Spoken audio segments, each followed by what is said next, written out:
banger.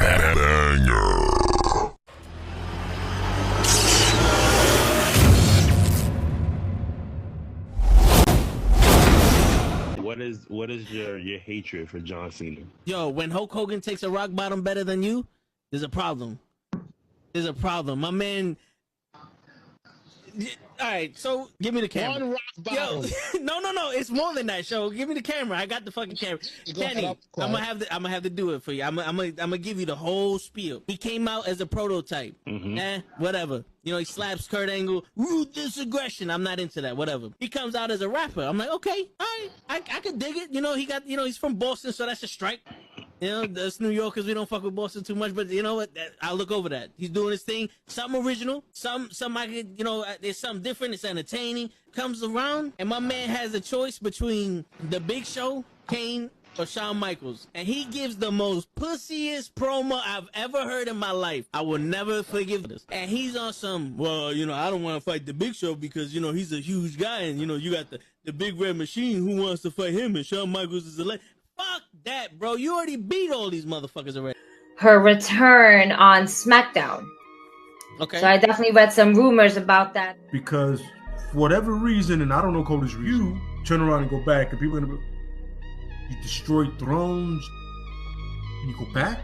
We have been doing this shit for ages, and he still doesn't know how to take it right. Trust me. That's it. I got you. My man, he collapsed with the kick. That's what I'm saying. That's the way he didn't collapse during the sun. It was the kick. He's not even in his fucking chair when he gets in this fucking thing. He's not even in his fucking chair. Yeah, but he goes. Oh! There he goes. Both matches without the wrestlers were in the tape. And on that note, everyone, it's your friendly neighborhood. I stay loose, I stay hype. I stay loose, I stay hype. I stay loose, I stay hype. I could do this all night, cause I do what I like. Yeah, I do what I like. Yeah, I do what I like. Sipping goose, sip is right. And I go with the flow. Yeah, I go with the flow. Yeah, I go with the flow. Cause I know I'm the show. In the zone, here I go. In the zone, here I go. In the zone, here I go. Yeah, they know I'm a pro.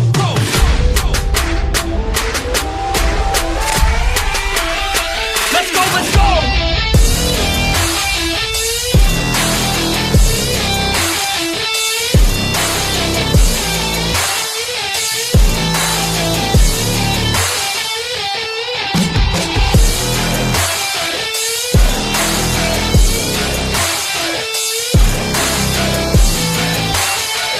Yeah! Let's go! Here I go, I get lit, I get hyped for this shit! That's right.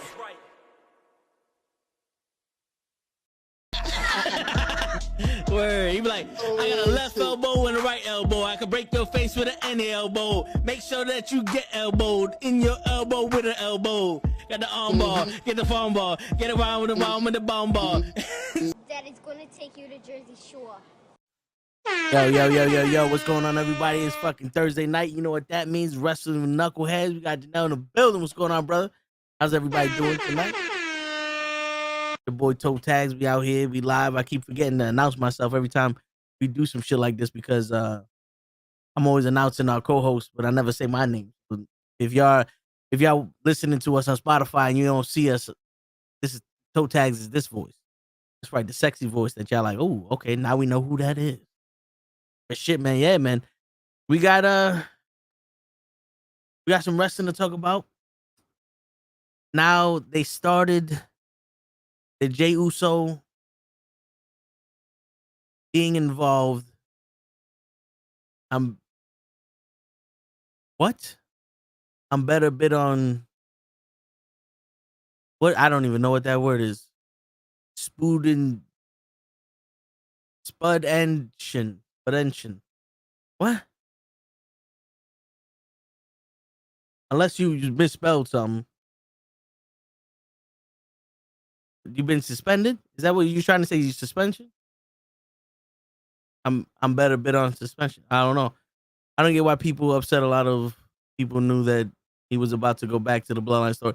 Yeah, I mean, listen, it was only a matter of time before Jey Uso was a part of the Bloodline story. You couldn't hide him forever. But I mean, the ways in which they did it could be criticized because we follow this man for a couple of years now. You know, let me put some.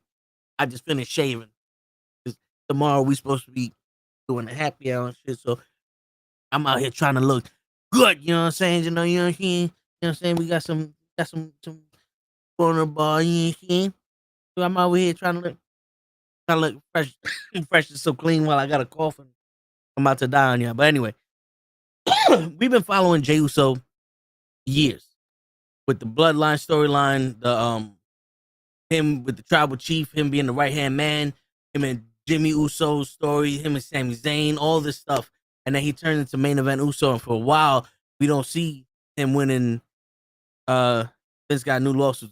True, yeah, but when Gigi or Kenny comes on with that, we're gonna talk about that because I know for them at least they know the inside story. They dive deep into that shit. But yeah, so we see him turn the main event Uso, and he was losing the main event. You know, he had 2 title shots. He lost both of those. He lost a couple of main events there. He lost the opportunity at the King of the Ring. You know, he was losing, and it didn't stop him from being, you know, one of the most popular wrestlers on Raw. It didn't stop him from being, you know, deep. But we really needed a win. As the ones, we needed a win. And what happened? Got to win. He got an Intercontinental title. And I think for 3 weeks, he was Intercontinental champion. If I'm not mistaken, I don't think he defended the title. Or if he did, it was, you know, like a minor defense of the championship. And then Braun Breaker gets the title shot. And after him and Solo talk, Solo costs him the Intercontinental. And I think they're not just gonna let him walk in the War Games as champion. So I could see that, but I think they could have did this a lot better because War Games, if I'm not mistaken, is not for a couple of weeks at least. You know, so apparently, so we'll talk about that. I was gonna talk about Delta because I just went to WWE.com, but I don't think War Games is for a couple of weeks because the next thing is Crown Jewel, which is next Saturday, right? So I think around Crown Jewel, you'd start doing something like you could have had Solo, you know, something. Listen, you my brother, and we family. You could join us. I got no beef with you. And he says that shit to Jacob, and now him and Jacob got beef, but Solo holds Jacob back. He fights Braun Breaker. He beats Braun Breaker for whatever reason. Could be disqualification, you know, count out, whatever reason. They don't have to interfere. Yeah, everybody forgot about Crown Jewel. Crown Jewel is just a fucking glorified house show. It's a televised house show for rich people. But you know, do something, right? They don't happen on the next night. You know what I'm saying? And then Roman talks to him, and then you could get like Tamatonga be like, "Yo, so you talking to the enemy, huh?" And it's almost like the other guys are Proud and Jay, like, "Yo, we offered you, and you gonna talk to other people? What up, normal guy? What's going on, Loki? What's going on, Janelle? What's up, everybody? Appreciate y'all being here. You know, like we offered you. What happened? Why are you talking to these people? You know, you with them now? Because you ain't with us. You know what I'm saying?" And Jay's like, "Yo, I ain't with nobody. I'm not with nobody." Like he just proven that he's not with nobody. And then just like next week, Jimmy comes, they keep doing this shit. And then maybe 2 weeks from now, 3 weeks from now, let me find out when War Games is, because I don't think they have. Yeah, they didn't put a date for War Games that I know of on the website. So yeah, so let's say it's 4 weeks from next week. So next week, Roman talks to him. The week after that, what you on their side? The week after that, Jacob Fatu fucking jumps him. and it looks like it's these guys are taking business into their own hands. You know what I'm saying? And then Solo's like, yo, that wasn't me. That's these guys. I got to get control. Like, I'm losing control. I need your help. We need to control these guys. I made a mistake, yada, yada, yada. Now he defends the Intercontinental title. Solo screws him over because he's teaming with Solo to help Solo because he's like, my brother needs help. Solo wasn't the one that fucked me over. It was Jimmy and Roman. Solo fucks him over. He loses the title. Then they start whooping his ass. Roman and Jimmy come out to save him. And it's almost like, well, you got yourself a team now. You got yourself a War Games team now. You know what I'm saying? You could have did something like that where you have, oh shit, is Jay gonna go with Solo? Like, did Solo convince Jay? Like, did Jacob really turn into this monster? You know, something to throw us off a little bit. Cause it feels like we gotta get this story going now. We gotta get it now. We're drag racing a fucking NASCAR 500. You know what I'm saying? Like the Indy 500, we're drag racing that shit. That's what it feels like when they start doing these. We need new storylines, so it's got to be in the middle of the storyline right now in the start. You know what I'm saying? Like this became one of those TV shows that started in the middle, and then like towards the last couple episodes, we go back to the beginning to find out what happened. Like that's what it's feeling like, and I don't really like that shit too much. Let's go from the beginning. We've been invested in the bloodline for so long. Let's go to the beginning. Let's keep it there. Let's keep it congruent. Let's keep it fucking flowing. You know what I'm saying? And even let's say you don't go that route, right? Let's say you don't go that route, and you go where, bro, they cost Jimmy the title, not last week, but you know, a little bit further down the line, let this motherfucker settle in with that shit. And Sammy's the one that convinces him to help Jimmy and Roman. Or better yet, his father convinces him to help Jimmy and Roman. Because they got this storyline already that they put in our ear that Jacob Fatu is a wild motherfucker. They put it in our ear that Jacob Fatu is the guy should have never called. This is the dark horse of the family. This is the guy that you can't trust. So let Keish or Sammy or someone of the family talk to Jimmy or talk to Jay. Be like, yo, Jay, your brother and your cousin need your help, bro. They ain't gonna be able to do this shit without you. You know about Jacob. Put that petty shit aside, man. You were the champion. You did your thing. You know what I'm saying? How tall is Jacob? He was going to turn on Solo and join Roman. I doubt that. I mean, if we're gonna turn Roman into an ultimate heel again, that would be cool because then you got Jacob with Roman, and then it's basically Jacob and Roman instead of a Solo and Roman. I mean, that would be a fucking crazy ass duo right there. But you could do that, and they turn on the Usos, and then the Usos is back to being brothers, and they're back to being against Roman and shit. But then, you know, how do we?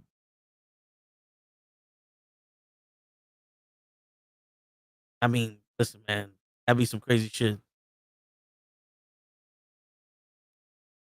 I mean, that'd be some crazy shit. Roman and Solo being together, like I can see that being like a fresh start. But you know, just for if we're gonna end the bloodline shit, or we're gonna do something, because it seems like we're trying to either end the bloodline shit or we're just trying to get one last hurrah out of it. So, you know, you could do that too. You can have what I just said with Jay going back and helping him from somebody saying all this other shit, and it's Jacob turning on everybody, and it's Roman and Jacob because they never touched, and you know, these people are like, oh, you never let them touch, and then when they fight, it's big, it's crazy. All right, cool, but you never let them touch because they're working with each other. There goes something that you don't really, you don't really see that. You know what I'm saying? Like, that's $1 Million Man shit back in the day. But yeah, I just felt like there was a better way. I know at the end you get the same result, but I feel like there was a better way to do it. You know what I'm saying? It's like you buy plane tickets to Florida, and he's like, I just need them now, and you spend like $400 or $500 on plane tickets, But if you would have you would have waited until next week, them shits was on sale for fucking like $125. Jay goes to SmackDown to get revenge, but gets jumped by the Bloodline. Roman and Jimmy make the save. Jay walks away, and Paul Heyman comes back to convince Jay. He's reluctant, but then Sammy works his Usi magic. I mean, that's how you bring back Heyman and Sammy. Well, that's how you bring back Paul. He pop. Him and Jay talking to each other, they'll pop. But let's see, man. Let's see. Because, like I said, after Crown Jewel, we're gonna assume it's 4 weeks away or 3 weeks away. Because I don't think that shit will be this close and they haven't advertised it yet. But let's assume that the end of November is gonna be War Games, and now you rush this story where that could have been drawn out, like the SmackDown or the Raw before War Games. Paul Heyman comes up, because now they don't really have time to prepare for Paul Heyman. They have time to prepare for Roman and Jimmy and Jade. Solo's his brother. Solo's their brothers. He's been with them his whole life. He knows them. So does Jacob and all of them. They know them. Jacob is the wild card here, right? But then even the score with Paul Heyman. You got 3 days to try and outmaneuver Paul Heyman, the master maneuver, the wise man. You know what I'm saying? Like, I would save Paul for right before. Get that last minute. Oh shit, Paul Heyman's back. Just so you know, you get that fucking speculation. All right, Paul's gonna do something. How many War Games? Not until the 30th, so they got a couple of weeks. Well, all right. I mean, like I said, they don't have the data on the WWE.com, but let's see. When is WWE? November 30th. All right, you right. Yeah, we got plenty of time for them to build shit. Like, why did Jay need to lose the title now? Like, if he would have lost the title after Crown Jewel, that would have been the start. Like, next Saturday is Crown Jewel. The 4th is the Monday Night Raw. That could have been the start of this Survivor Series story. Because, let's be honest, what's going to happen at Crown Jewel that's going to make any kind of difference for the future of the WWE? What, they're going to crown a champion? Crown Jewel champion? Ooh. No one gives a fuck. No one really gives a fuck.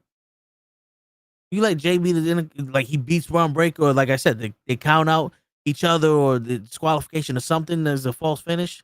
You let next week they cut promos like, yo, we're gonna do this no holds bar, blah blah blah blah, and then you could have Jacob, fucking interfere. Just like have this shit between Jacob and Jay, because if Jacob is Solo's right hand man, Jay was Roman's right hand man.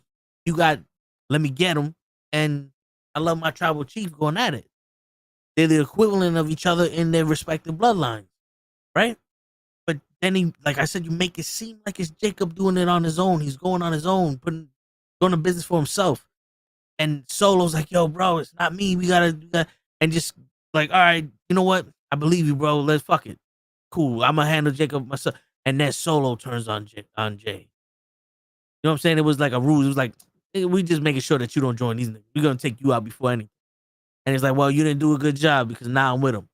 Or it could, you could do that and still have Jay on some, yo, you know what? I'm gonna do this shit on my own. I don't need y'all. And I'm so hurt by y'all motherfuckers. I don't need y'all. And you can then have Paul Heyman come out and talk to Jay. Because, Paul Heyman, he ain't turned his back on Jay. He loves him.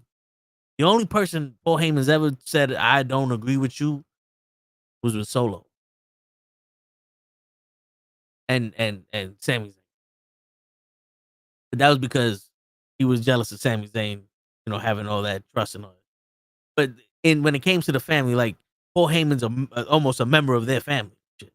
So why not let him be like, let's cooler head prevail. Strength in numbers. You know what I'm saying?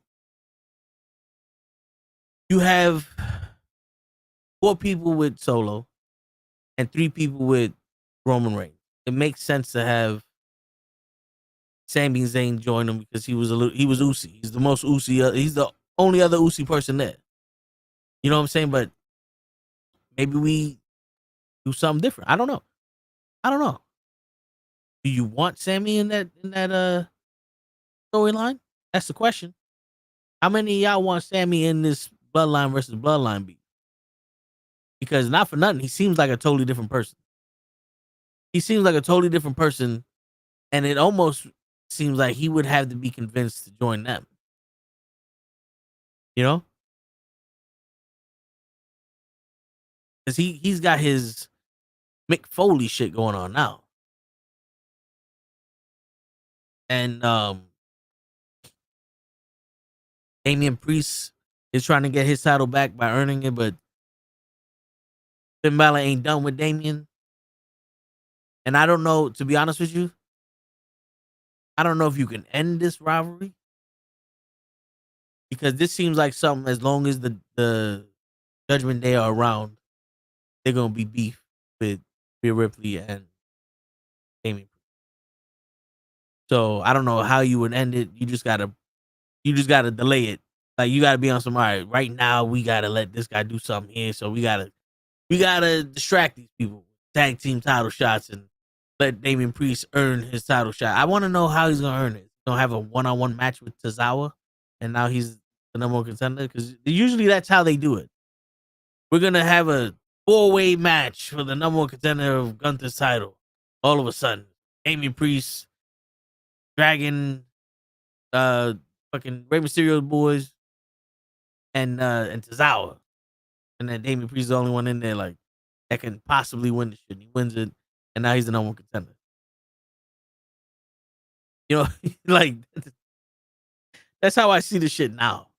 There's no win a couple of matches, be the main guy. Like I said, we have 4 weeks. Well, technically, we have 6 weeks until Survivor Series. This man can do some damage in 6 weeks.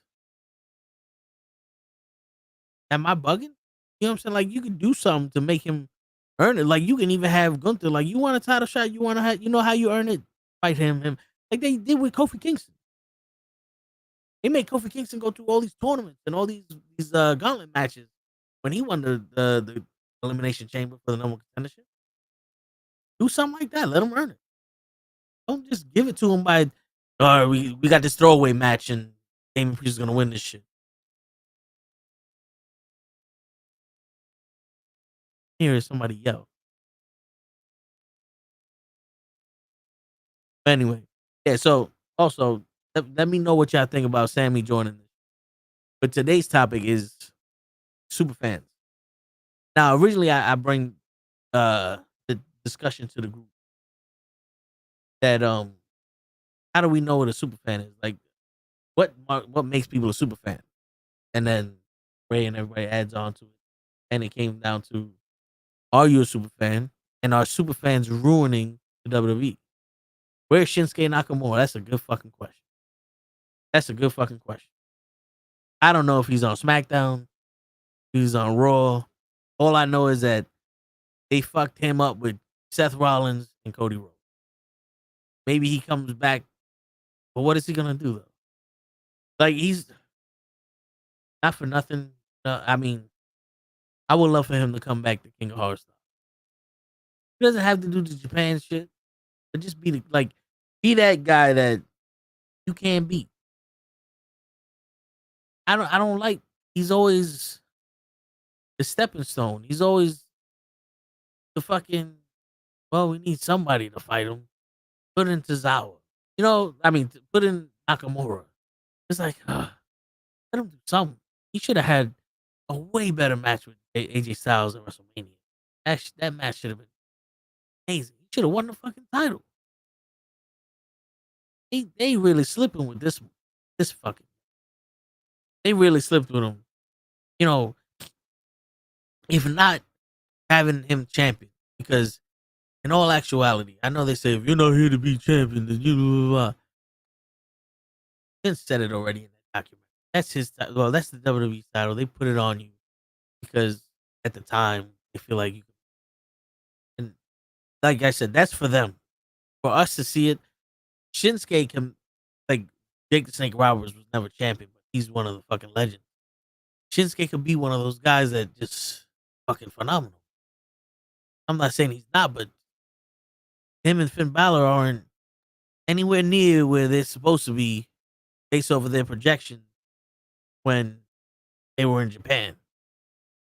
What is the super fan to you? To me, see, I thought I would have been considered a super fan because I've been watching this shit in my whole life. I have knowledge of history that happened with wrestling and opinions, and I see how things go, and you know, that's what I thought of, and now I don't know because what made me think about that is that I'm in Comic-Con and I'm seeing Booker T, Mick Foley, Rikishi, Sergeant Slaughter, Jake the Snake Roberts, Hacksaw Jim Duggan, and I'm looking at him like, yo, I keep walking by, and I'm like, I think I looked at the prices for one of them. It's like $80 for a selfie, $60 for an autograph, and I'm like, listen, man, I understand you come to Comic-Con, people bring money, but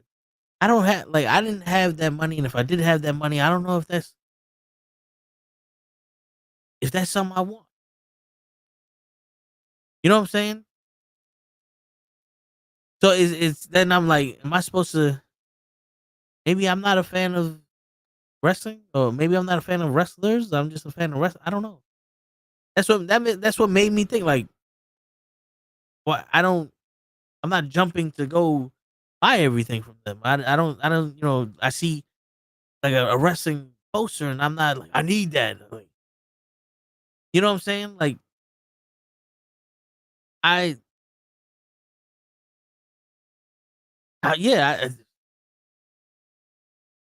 like I took that photo with Hogan up there. I was excited for that one. Yeah, I grew up with Hogan, but I was still, I don't want to say coerced, but I was still like convinced to go do it because I was like, damn, that's a lot of money. I don't know if I want to do that. And Bro was like, yeah, no, do it. And I did it. And I was like, all right, boom, I got a picture for him. That was 10 seconds. That's what goes through my head. $80 for a fucking 5-10 second to 30-second thing. Taking pictures and getting an autograph and saying like, oh man, I grew up watching you. Oh, thank you, appreciate it. Damn. I spent $120. I spent $120 just telling this man how much I appreciate it. When I could have did that shit. Here we come to fuck up the mood. What's going on, my guys? Chilling. What's up? Chilling. We was talking about I think they could have made Jay wait a little bit longer to lose that Intercontinental title. Possibilities for a different way to do it. And then I just started my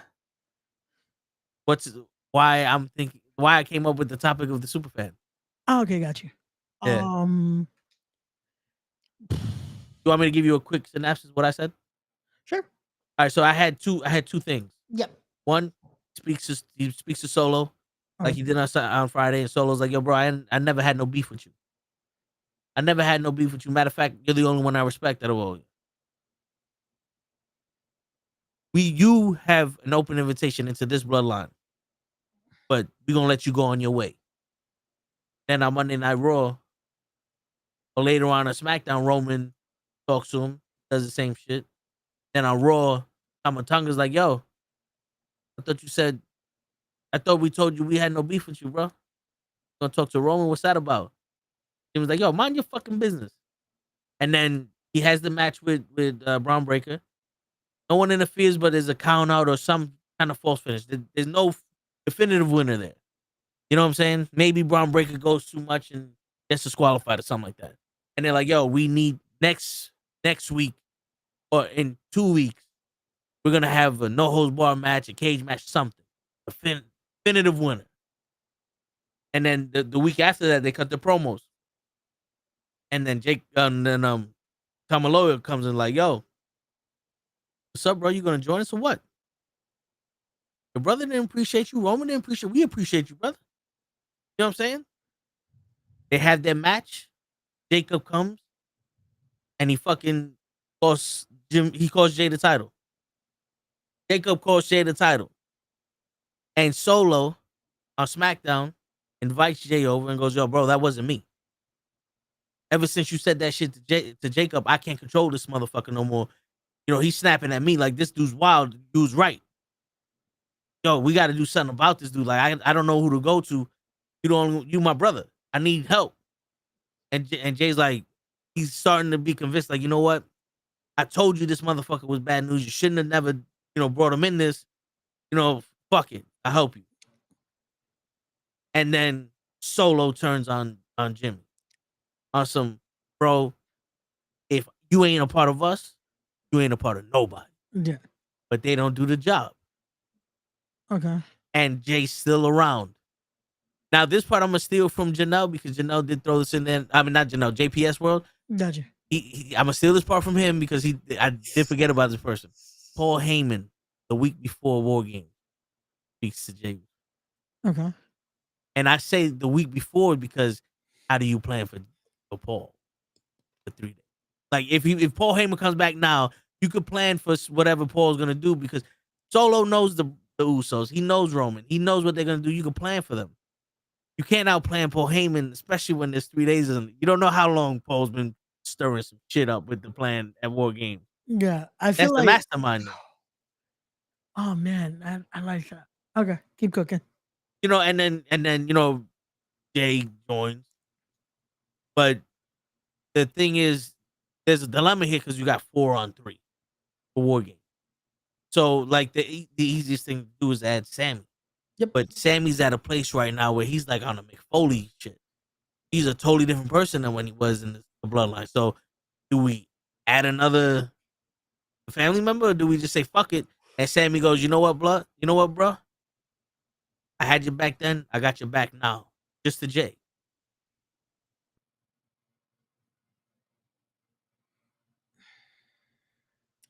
I really wish there was more time. Well, we got 6 weeks. The reason why I say I feel like I wish there was more time is because you need almost a big match to happen where it's reluctant, where it's almost like I would do it if it was for you. I still don't fuck with him. Yeah. Like how Jay is right now. Yeah. Like Jay's still like, nah. Like still that. Oh, maybe when Solo turns on Jay, he turns on him during a match with Jacob. Like it's supposed to be Jay versus Jacob. Yeah. On Raw or SmackDown, and then Solo turns on him. They never have the match, but they just wind up beating on Jay. And then Sammy's like, maybe Roman and Jimmy come out and they're still beating on, they're holding them down while fucking and beating on Jay, and then Sammy comes out like, yo, somebody gotta save this. Yeah, someone needs to finally do it. I could work. What I was gonna say, Heyman wise, I feel like if you're gonna do the surprise and act like shit, how do you prepare for Heyman? I know. War Games, same night. I was thinking that also. Ladies and gentlemen, introducing, and it's like, oh fuck, because remember, Heyman had the Dangerous Alliance and was killing it in War Games. The master manipulator, the man that knew the plan, the man that knew how to make it where it's like, no, now I'm going to send in Arn.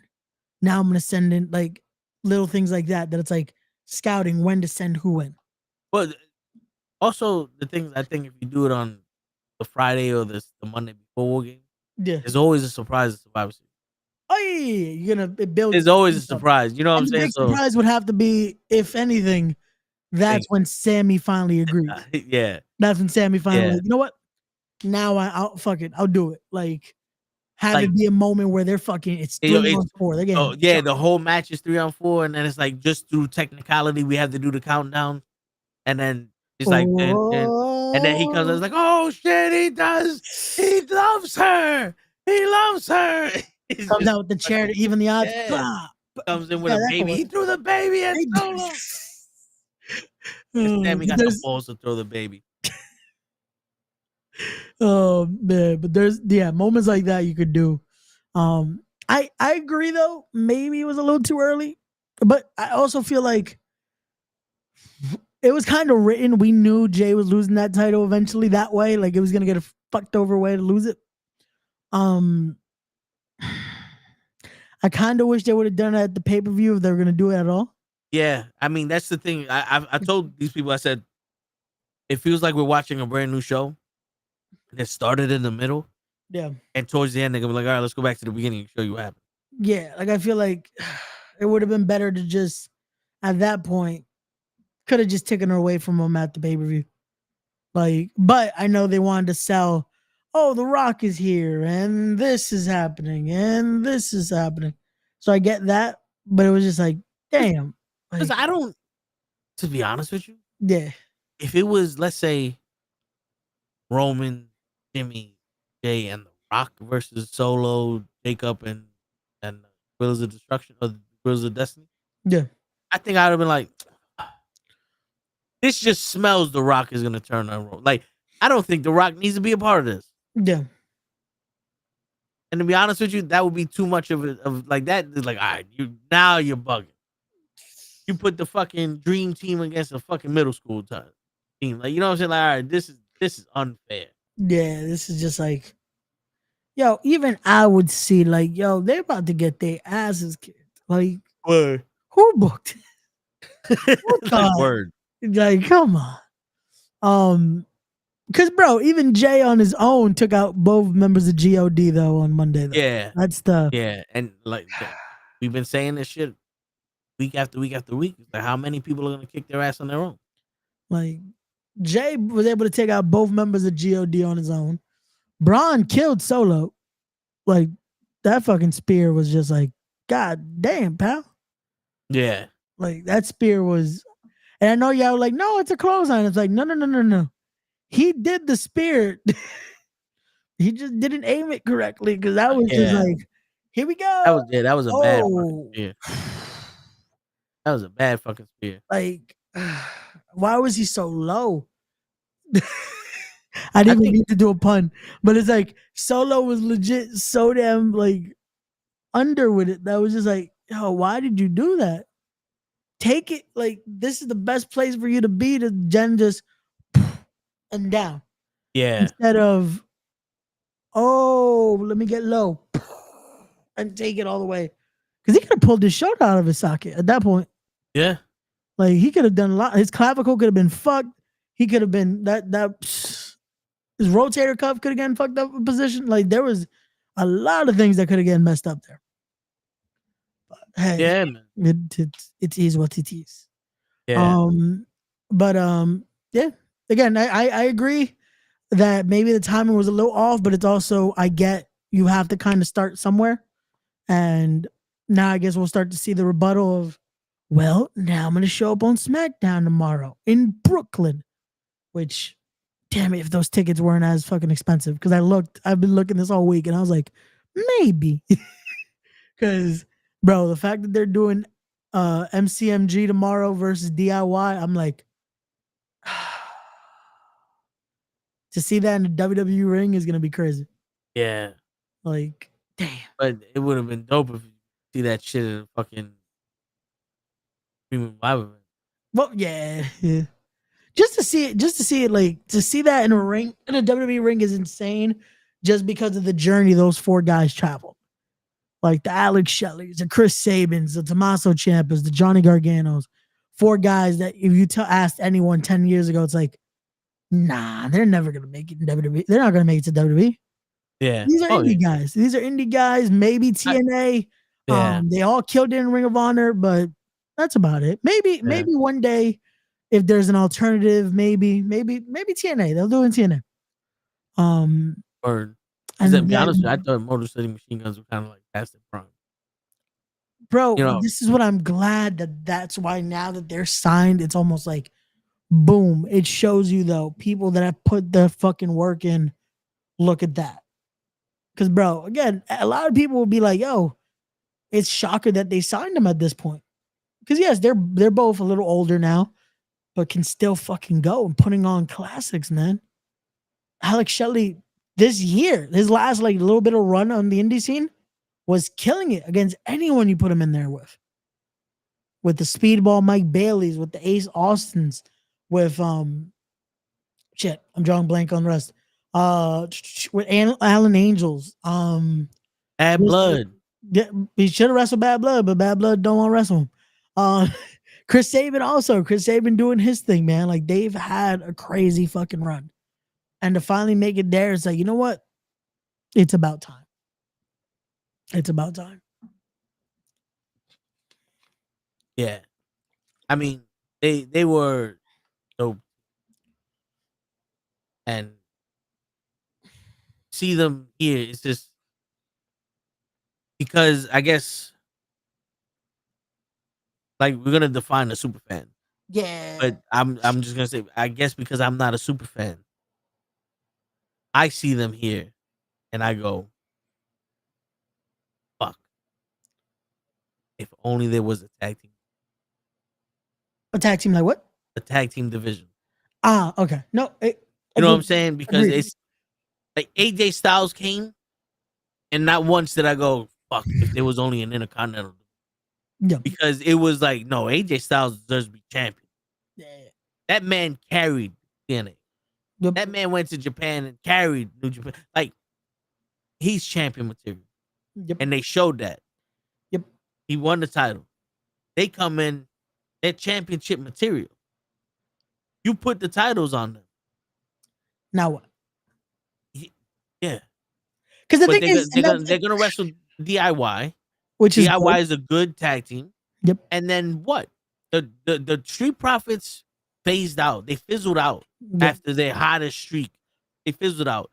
The fucking the Ready Player 2.1s from Down Under. They're gone. Like They didn't hold water. They both sold to Kevin Owens one punch, and it's like Yeah, like I'm not even trying to be a dick. Who are the tag team champions right now on SmackDown? Kamatunga and Oh yeah. The Okay. only reason why I know this is because they carry the titles with them when they fucking. No, I'm not gonna lie. I completely forgot they got the titles. I don't know who the United States champion is. It's supposed to be LA Knight, which that's a conversation we can get into later. But the situation of the fact that you have the Motor City Machine Guns, and that's why I kind of wanted them to go to NXT, because I feel like they were going to be able to help build that division. And it sucks because when you really look at it, it's like, shit, they got to build SmackDown's tag division. But this is shit though.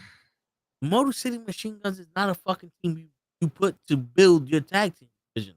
The Motor City Machine Guns is the team you put to test your tag team. Well, true, but I feel like they need that building block of like, this is the legitimate team. This now gives that stability. And the issue is though, there's nothing to stabilize right now because there's lack of tag teams in SmackDown. But think about this. Before the Bloodline shit. The Usos, the New Day, Sammy and Kevin, DIY. Well, Sammy and Kevin, but DIY, but even at that time, fuck the Revival. Yep. You know, you had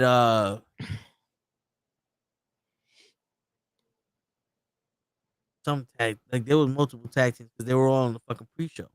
But Authors of Pain, if they would have stayed. Yeah. Let's just put those tag teams. Motor City Machine Guns versus the Usos, banger. Motor City Machine Guns versus the New Day at that time, banger. This is the team that comes and revitalizes your tag team division because all your best tag teams, they wrestled each other. Here goes the new fresh paint, the fresh coat of paint. This is the Sami Zayn and the Bloodline. Yep. This adds another layer to this. They're not supposed to be Jacob Fatu in the Bloodline. Yeah. And the reason why I say that is because the only thing that's good about the new Bloodline is Jacob Fatu. And it almost overshadowed the Bloodline. Yeah. And that's kind of what they're about to do because it's a Bobby Fish situation and of Kyle O'Reilly, yeah, Red Dragon was there, bro. But the NXT division had so many people, man. And it's crazy because if you think about it, they fucking had at one point they could have fucking had the American Wolves. Yeah. And lost that.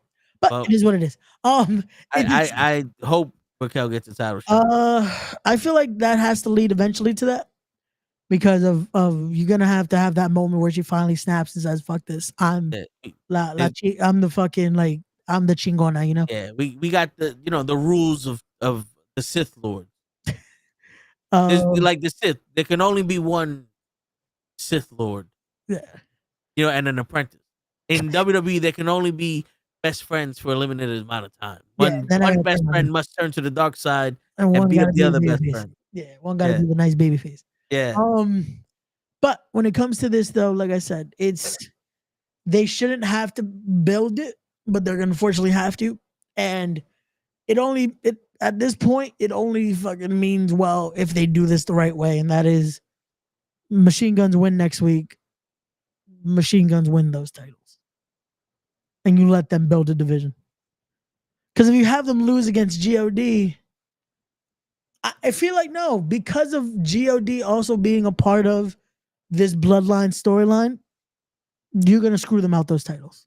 Yeah. Turnabout's fair play. Like you have that moment of Jey Uso screwing them the titles. Like you screwed me out of the Intercontinental title, I screwed you out of the tag. Yep. But the only thing is you screwed us out of a tag team division. Because you gave them the tag team titles to look strong. Yep. And all they did was hold the fucking belt. Yep. They didn't look strong. Legit. We're just placeholders in a sense, and it's like, damn, this should not have been placeholders. This should have been the duo. Like this should have been something, because it's like everyone wanted God there. Everyone wanted to see them in WWE. Yep. And then it's like they Shinsuke Nakamura them. Man, like I still want to see. I know we're gonna get it in a sense, but I kind of wanted to see God versus Usos, but like at their levels that they can be. Like I want the IWGP Tag Team Champion level God. Yep. And I want the Usos that took us to the Uso Penitentiary. I want the guys that were day one-ish. I want the guys that went to war with the New Day, not once, not twice, but 3 times, and then had to do it in Hell in a Cell again, and then just kept going, and we're tag team champions multiple times. I wanted that. That's what we need, and we can get it. I'm not saying it's a far-fetched thing of we're never going to get it. It's not paranoia. It's the Uso. It's situations like that, man. But again, they have to build that back up. Like, Shelly and Sabin, though, it's gonna work so well. Like, you know what the big thing is, and I know for the on-screen that doesn't help anybody. For at least for those that care about the other side of the things, I just love that now they're there and they can help so much, man. Like having Shelly and Sabin there, so many people are gonna fucking pick their brains and get better with it. But all right, so here's my thing. I seen bits and pieces of the match. I didn't see the whole match, but I see the ending where they did their move, or that neck breaker into the splash. Yep. And I noticed Alex Shelley was like pandering to the crowd, like, "Come on," doing all this stuff. Because that crowd fucking sucked. Yeah, and that was what when my head I was like, that's not gonna work here. Nope. That is TNA indie style wrestling. Yep. Because you're trying to get the crowd invested, and this crowd, they're not looking for you to get us invested. You know what I'm saying? Like they're here. Half of these people don't know who you are. Not realistically speaking, that's why they had to keep showing stuff. Because it's like, and the other half, if they're legitimately WWE fans, because apparently we drew the line. Like back in the day, it was WCW versus WWE. Yep. And the fans won. Now it's the fans of WWE versus the fans of AEW, and wrestling's winning. That's the difference. Now it's like the fans hate each other. The fans are always looking to throw shit in each other's faces, but the wrestlers love each other. Yep. The wrestlers are out there going, "Yo, my my man just won a title in AEW. Congratulations to him. Or Jey Uso just won the Intercontinental title. Congratulations to him.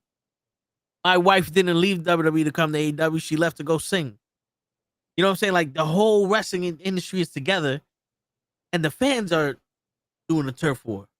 Yep. Before it used to be the wrestlers were doing the turf war and the fans were together. And that's So what now, sucks to me. Yeah, so now the WWE fans are going, these are TNA guys. You know what I'm saying? Yeah. And it shouldn't be like that, because if you watch wrestling, you know talent. There's talent there. But this is where the question of the superfan, if they're hurting wrestling. But my thing, the reason why I came up with the question, I was saying this while you was coming down, is because I make Comic-Con, I see all these wrestlers, and I'm like, yo, there they go. See him. I don't need to go buy Hacksaw Jim Duggan's 2x4. I don't want an autograph, especially for the price. Like you came in on me saying like, yo, $120 for 20 seconds of their time, just for me to be like, yo, Jake the Snake, when I was a kid, you was my favorite wrestler, and yo, I appreciate you, blah, blah, blah. I'm pretty sure he's gonna appreciate that, but I just paid $120 to tell you that I admired you growing up. And we took a picture together. My head, I'm like, even though I did it for Hogan, it took a lot of coaxing from Cap to do that. Yep. And Cap gave me some of the money to do that. But it's like, I've got it. I got the picture. But doing it, it's like, I got to see Hogan. But then, wears off. It's like, they're people. It's like, yeah. But it's like, I don't know. Because that was the part of me. It's like, I'm not running around here just like, everything wrestling. I need it. Like, so that's why I was like, am I a super fan? Because I thought I was, with the knowledge that I have and how long I've been watching this shit. But I guess I'm just. Yeah. But this is where we now have to go into it. Because to me, okay, you've heard this term a lot. We saw it last week a lot. The bad term in wrestling that people like to use is the term mark. Right? Yeah. That's where you hear everything. If you like wrestling too much, you're a mark. However, this is how a lot of people, at least that actually fucking care about the business. Because that's the difference. That to me is where it needs to be. Everyone should be a mark if you care about this. Because if you're not a mark for wrestling and you call yourself a fan, you fucked up. Because why do you not, how do you care but not care? You're supposed to be the mark. You're supposed to. They're conning us into believing this shit. And you're the one that they're trying to make you believe is doing. You're supposed to believe that Cody Rhodes needs help beating up Roman Reigns. The funny thing is, though, the workers are also supposed to be marks. Yeah. Because you're supposed to still have that love for your craft. You're supposed to have that respect for your craft. You should how he's plugging his shit no matter what. No, but just did an interview with somebody that you should go check out after this shit. Yeah. But he keeps plugging his respect to craft that comes on weekly, and he does interviews with other independent wrestlers and promoters, and he helps promote other indie shows that happens throughout the week. I think Titan's happening in November 16th. And November 16th, and fucking We Are Wrestling's happened November 8th, and he just did 2 shows this weekend. He just keeps plugging his own shit. He got no pride, Ray. You got no shame, Ray. I'm fucking with you. But the reason I have to say the phrase like that is because it's true, though. You should have respect for the craft of professional wrestling, and that goes from the fan perspective to the worker perspective to Hillbilly. It's funny because Hillbilly Jim came to my head, but that's an actual wrestler. Yeah. To Bob in the corner. Yeah. Like it should go there. It should be a situation of this is something you should have that reaction of like, hey, I'm invested, so I'm going to be a mark for this. Now, the difference between what we call the super fan and then yourself is you respect this. You grew up watching this. There's less time of not knowing wrestling than there is of watching it. Yeah. And there's a situation of just because you didn't want to fucking be like, oh shit, there's Joe Hendry over there. Or, oh shit, Rakishi's there. Oh shit, Jake the Snake is there. Axel. Doesn't make you less of a fan. It just means you have the respect of, oh, that's cool. And that's it. And again, I'm not going to shit on people because that's what Comic-Con's for. They're going to fucking be like, yo, let me go spend this and this. And I've done the booth, and I'll fucking sometimes be like, God damn, you spent how much money to get this guy? Okay, cool. And again, that's also the part of it. That's the carny side. Like, you gotta fucking, this is why we do this. However, the people I don't like then are the ones that ruin it for everybody. The ones that's what I call the super fan, because you think you know more than an actual fan does, or the worker. Because that's where the correction is. Because everyone likes to use the phrase, and I'm guilty of it too sometimes, of, oh, you're trying to act like you know more than the wrestler does. But my issue isn't even a person trying to act like they know more than the wrestler. My issue is you're doing this acting like you're a big fan or a big worker, but then you don't know more than the fucking fan does. Because you're admitting with your words, you're not a fan of this. Because if you're shitting on this, if you're shitting on that, if you're trying to use, oh, we need to hate this to be able to enjoy this, you're not a fan of wrestling. The tribalism. Like, because end of the day, if you're trying to say, oh, I'm a super fan of this or I'm a super fan of that, cool. You don't have to shit on anything else. This is why the phrase is fucking butchered to 100 of, it's like ice cream. There's so many flavors of ice cream. You don't have to shit on fucking someone that likes mint chocolate chip just because you like pistachio.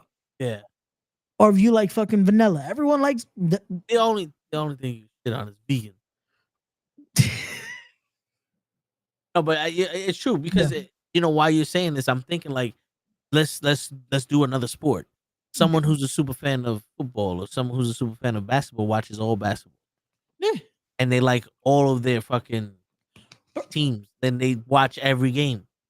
They don't sit there and go, oh, the fucking Orlando Magic suck, or the fucking Korean basketball sucks because they don't have this or that and this. But that's the thing. That is where it is. Where it's like, oh, but this league sucks. It's like, yo, just watch what you like then. Yeah. Because a real fan will be like, yo, nah, man, I don't know how. Like, between us, like our banter at times. Yeah. Yo, I don't know how you gonna fucking say John Cena is the GOAT, because he is. Nah, fuck that. Like, that's conversation. Yeah. Instead of, nah, fuck AEW. Why? Because fuck it. That's why. It's like, that's not a reason. Or fuck WWE. WWE's dying. Because remember, last week they said WWE's dying. WWE's dead, apparently. You didn't know that, Noble Guy? Like, he killed bro, off WWE. that situation just makes no sense. Like, people, bro, to this day, because of tribalism, they will not support a TNA. They will not support an MLW. They will not support the NWA coming back. Yeah. They came with 50 reasons why you should hate the NWA. I'm like, why are you watching it then? And to be honest with you, it's like, this. Let's break that shit down, because I want to defend shit like that. I get it. The NWA doesn't have enough money to beat WWE or AEW. Yep. So some people that may look what's called low budget. Yep. And that might turn you off. That's fine. We grew up in the WWE where everything was over fucking produced. Very. You know what I'm saying? Like, they made that shit a fucking movie every time they do something. They try to do that shit all the time. AEW is trying to keep up with the level of WWE's production. Not everybody has that. But what you're not watching is the matches. Because you could sit here and be like, oh, TNA sucks. But I guarantee if you watch Mickey James and Donna Peruzzo's fucking hardcore match, or that Texas death match they put on, you wouldn't be saying TNA sucked. Nope. And this is coming from a guy that doesn't have access to TNA, but I saw that match. Yep. You know what I'm saying? Like, you could sit here and be like, oh, AEW sucks, but I bet you can name 6 or 7 fucking people you wish were in WWE. And that is what I hate, bro. That it's like, when people are so, oh, fuck this and fuck this and fuck this. But it's like, man, I love this guy. It's like, so go support him. Yeah. Like, it's something where, bro, this is bad when workers have to say this. Like, yo, because a lot of workers were guilty of that. They became tribalistic. And it's like, bro, why? You have friends that work over here. Yeah. Like, because a lot of guys would promo, and instantly it's almost taking shots at WWE. Yep. And it's like someone had to finally say it. I won't mention names. And had to tell someone else, like, yo, you got boys over here. Like you had a lot of boys that work in WWE at the time.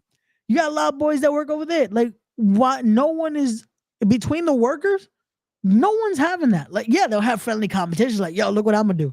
Oh yeah, it's not a situation of, oh, we're trying to win this war. Because no, it's two different products, and it's a wrestling product compared to an entertainment product. And to be honest, is wrestling, but it's entertainment. That's their margin now. Yeah, and to be honest with you, yeah, the war that you're trying to win is misconceived, because when Eric Bischoff talks about the ratings, that's the show versus the show. When Vince McMahon talks about buying WCW, that's a company misusing their company. There's a difference between the companies fighting and fucking up and the rest is fucking up, because the WCW wrestlers had no control over what AOL and Time Warner did with TBS and WCW. They had no control over that. They just had to do their job. And it wasn't because of them that they fucking got put off for they got sold to Vince McMahon. It wasn't because of The Rock and Stone Cold that WCW got sold to Vince McMahon. It was because AOL said, fuck this shit. Vince, do you want it? And he said, yeah. It was two men that had nothing to do with the business, never was on TV, never wrote a fucking line of story for it, doesn't know the wrestlers' names, that determined WCW is no longer on TV. So with this whole we got to win the war shit, it's like you're trying to put them out of business. The only way you win is if you get higher rating, right? According to Eric Bischoff. But if you really want to win, do what Swerve did. And I'm saying what Swerve did was he started a phenomenon. I want to call him Prince Isaiah so fucking. What's his manager's name? Prince Nana. Sorry. Prince Nana. Like, wait, where are we going with you know what's funny? Because you almost said an actual wrestler's name. Prince Isaiah was a wrestler. No, but I don't know why I was fucking thinking Prince Akanada. That's actually a wrestler. No, it's actually a wrestler in New Jersey. That's I was like, okay, no, like a current wrestler. Yeah, no, like yeah, and I was like, how you know about him? Yeah. So because Prince Nana made the dance, Swerve made the song, but Swerve made it cool again to like wrestling. Yeah. And he made it cool again to like wrestling outside of WWE. Yep. And with that, he made his own phenomenon. He's winning. He's the champion. His matches were good. Yep. His matches, Samoa Joe revitalized his attitude. I don't want to say his career, but his attitude, his persona. They did something outside of wrestling that made them more important than WWE. Yep. Right? And that's the goal. The goal is to do what everyone started out in AEW to do. Prove that I am just as big as any WWE wrestler. And I don't need the WWE to show that to you. You know what I'm saying? Like Darby Allin, Pentagon Jr., Phoenix, all these people. That's what it was. That's how you win. You can have your friendly band. It's cool sometimes to say fuck them. Especially when there's beef there. Fine, because I got my beef with certain people. Yeah. They may not have beef with me, but I got beef with them, and that's your problem. But so going back to what you said, so the difference with me is that because people be like, yo, but you shit on AEW all the time. The difference with me is like I'm not saying AEW sucks and we need to stop wrestling, need to go to business. I'm saying what AEW is doing is bad. You know what I'm saying? Like the difference is like they could be doing the shit so much better. It's like they're getting lazy. Like they got lazy. Like I'm disappointed in the shit I'm seeing. I'm not sitting here fucking going, fuck these people, because when they do good shit, I say they do good shit. It's just the other, they fuck up so much momentum. Yeah. But see, even then, with your perspective of it, it's coming from wanting to see them do better. The issue we have, and what I have with a lot of people with this and the super fandom, is they just shit on it and don't give a reason of how can this get better? Like, how can this, how do you want to improve this? How do you want to make this into something instead of, nope, this sucks. Yeah. Why? Okay, so what would you do? Oh, I don't know. Because that's why I always test it. I'm always like, what would you do? That's the extent of their answer. AEW sucks. Why? Fuck them. That's why. Bro, Just exactly. Fuck them. That's why. How would they be better? I don't know. I don't give a shit. Fuck. Give me 1 sec, bro. We're right back. They were like, go out of business. That's what they fucking say. And it's like, yo, bro. Okay, so you don't like AEW? Beautiful. All right, cool. We don't need to sit here and talk about it, but I don't know why you're complaining.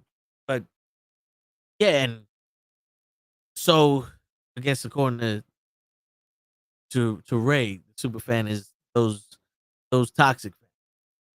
But so how are they ruining wrestling? One can only assume that they're ruining wrestling because of the whole they're the loudest ones in the room. Because if you think about it, right? When Maxine first started and she was wrestling on Raw, the loudest ones in the room were the ones that telling her to go home, to quit, she sucks, and made her feel bad. Everyone else that loved her and still loves her to this day wasn't hurt. And then the loudest people in the room for AEW are the ones talking about their rating, that they don't have anybody in the stands, that they're too brutal with their matches, they shouldn't be doing chair shots, all the bullshit that happened with CM Punk going into that shit, fucking they didn't make a profit, all that other stuff. They're the loudest ones in the room. AEW fans that love this shit for what it is, they're not being heard that well. Because let's face it, the reason why Ray brought it up that some of these guys are talking shit about WWE is the loudest fans in the room are the toxic ones that are talking shit about AEW wrestlers. It literally turned into this is real wrestling, that's fake wrestling, fuck them. Because the people that were jaded with the WWE turning into the PG era and going away from what the Attitude Era, the Ruthless Era, Ruthless Aggression era did, they went to AEW. And all that momentum stuck with some of the wrestlers. That's why it was fuck them, we're here. AEW needs to lean onto its edge with the actual thought out stories instead of pussyfooting booking of heel MJF and Babyface Cole, indiscriminate Mox. Yeah, they're another one. I mentioned something like this earlier. AEW is another one of we're gonna start this storyline in the middle and eventually get to the beginning, where we should have just like let's start from the beginning. If we're here every week, let's start from the beginning. We don't need to start from the middle because then it's confusing. Like I still to this day don't know why Mox fought Darby Allin for a number one contendership that Darby Allin earned after Darby Allin lost to Jungle Boy. So I'm sitting here going, how did Darby Allin get a number one contendership shot against the world champion? And how did Moxie get the opportunity to take that shit away from him? And then Moxie's the champion. And how come Swerve never got his title, his rematch? And why the fuck did you need to take the title away from Swerve to do shit like this? So yeah, they definitely need stronger, definitive stories because there are a lot of gaps in this. And the whole thing with Adam Cole and MJF is like, yo, that candle ran out. You either need to figure out a way to put wax back on that rope or get a new candle, but you get a new candle and light that shit up and let that shit burn a little bit before we go right into some shit that everybody forgot about. Because Adam Cole was out for a long time. And even MJF was out for a long time. It's not like MJF was there since Adam Cole was out and he just kept talking shit about, Adam Cole and shit. MJF was out, like 2-3 times. He kept coming back to wrestle people out of nowhere for no reason and then left and came back again. So it's like, it kind of was like MJF fucking got past the shit and Adam Cole didn't. And at that point, it's like, damn, Adam, you hold on to grudges, don't you? Shit, that's crazy.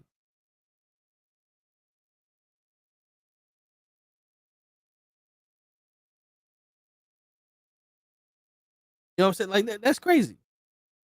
They just fucking they just bring in this dude in the middle of a storyline that ended 2 years ago. But what are we gonna do? I don't know. I don't know how AEW works with their stories. Like the story that they told us with WWE and their shit is they make a story, Vince changes it, gotta do it. You go to talk to them, they go, "Oh, that's cute," and you still gotta do it. I don't know how it works in AEW. Why are all AEW champions heel? That's a good question.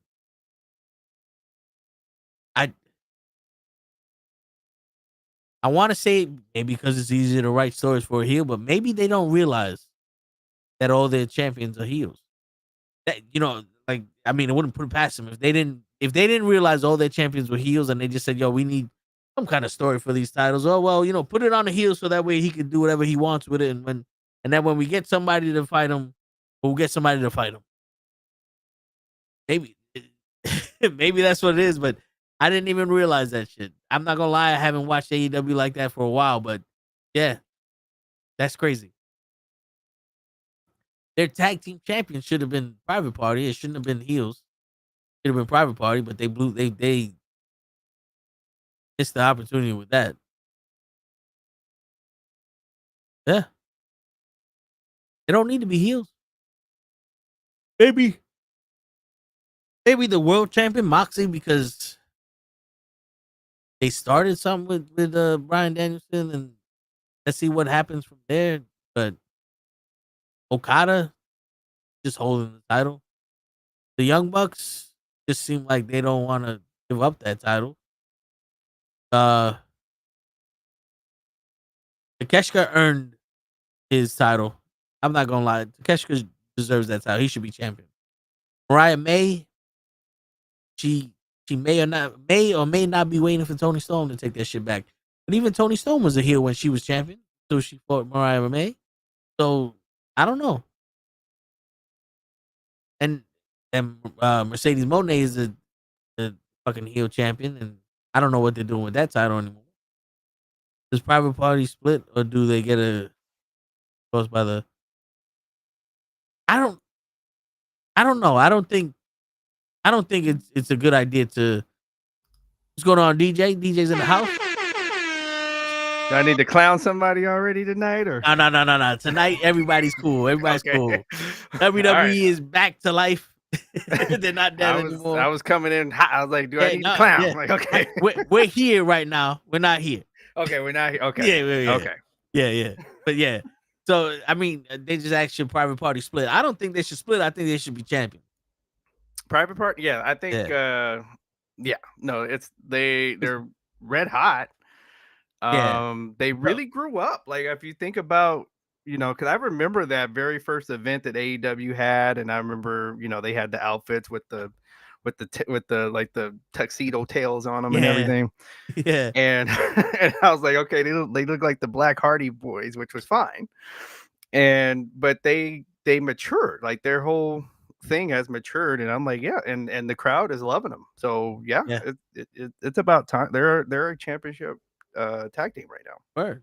Big Nick came up with a good question. The question, he goes, "Why are all AEW champions heels?"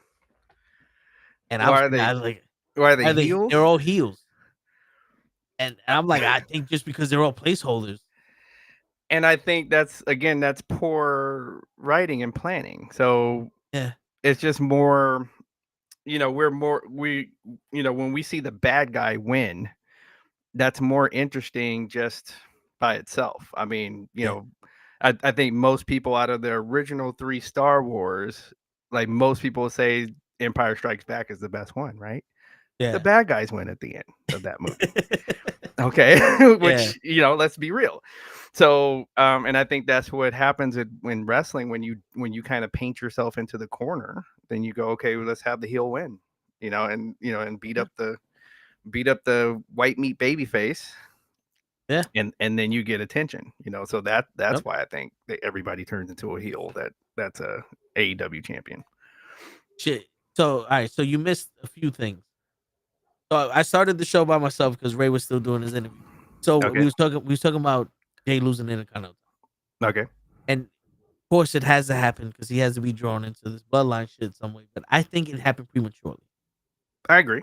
I think he could have held it a couple more weeks, and we could have had it where Jacob is going rogue, going after Jay. Solo's trying to be like, "Yo, this ain't me. He's out of control. I need your help." And then Solo screws over Jay on some. If you're not with us, you're not with them. You're not gonna be with nobody. And they try to take him out before War Game, and it doesn't happen. And then Paul Heyman comes and tries to convince Jay, like, "Yo, you have a common enemy, right? Your family needs you." Which I think that's coming. I think that's coming. Something like that happens, right? Or what you're doing, but I don't think he needed to lose. Like, make it where he's damn near losing. Yeah, that's good enough. That he keeps interfering in the match, and he doesn't have to lose the title. Like that, I agree with you. He didn't need to lose. I didn't either. But me and Ray surmised that it could be that they cost him the Intercontinental title, and Jay costs the Gorillas of Destiny tag team. Of course, but I mean, doesn't need to lose the Intercontinental title for them to do that. But no, they don't need to lose the tag. Like, just interfering in their matches should be good enough to like, oh, you keep sticking your nose in my business. Yeah. Now I got to get you. So that's enough. Like, you don't need to lose the title. So that's all. Seriously. Like, they just that little bit of the story's good. Just that little bit of it wasn't necessary. Yeah. So we also spoke about SuperFan. Oh, by the way, I gotta. I like that. He got the mug. So I was telling Ray, because I was at Comic-Con, I saw Sergeant Slaughter, Jake the Snake Roberts, Hacksaw Jim Duggan, Rikishi, Booker T, a bunch of the wrestlers, and I looked past him and was like, oh shit, there goes them. Right. A lot bigger than I thought. Or he wasn't as big as I thought. And no part of me was like, I don't want to pay $8 for a fucking picture. Like I didn't run over to be like, oh my god, I grew up with you. Like, I was just like, oh shit, there they go. So it made me think like, yo, I thought I was a super fan. I honestly did that with Sting, but yeah. No, I did that with Hogan. Okay. But I was pushing to doing that with Hogan. Right. Because I was like, damn, $80 is a lot of money. I could get something else for $80 in 10 seconds of a picture.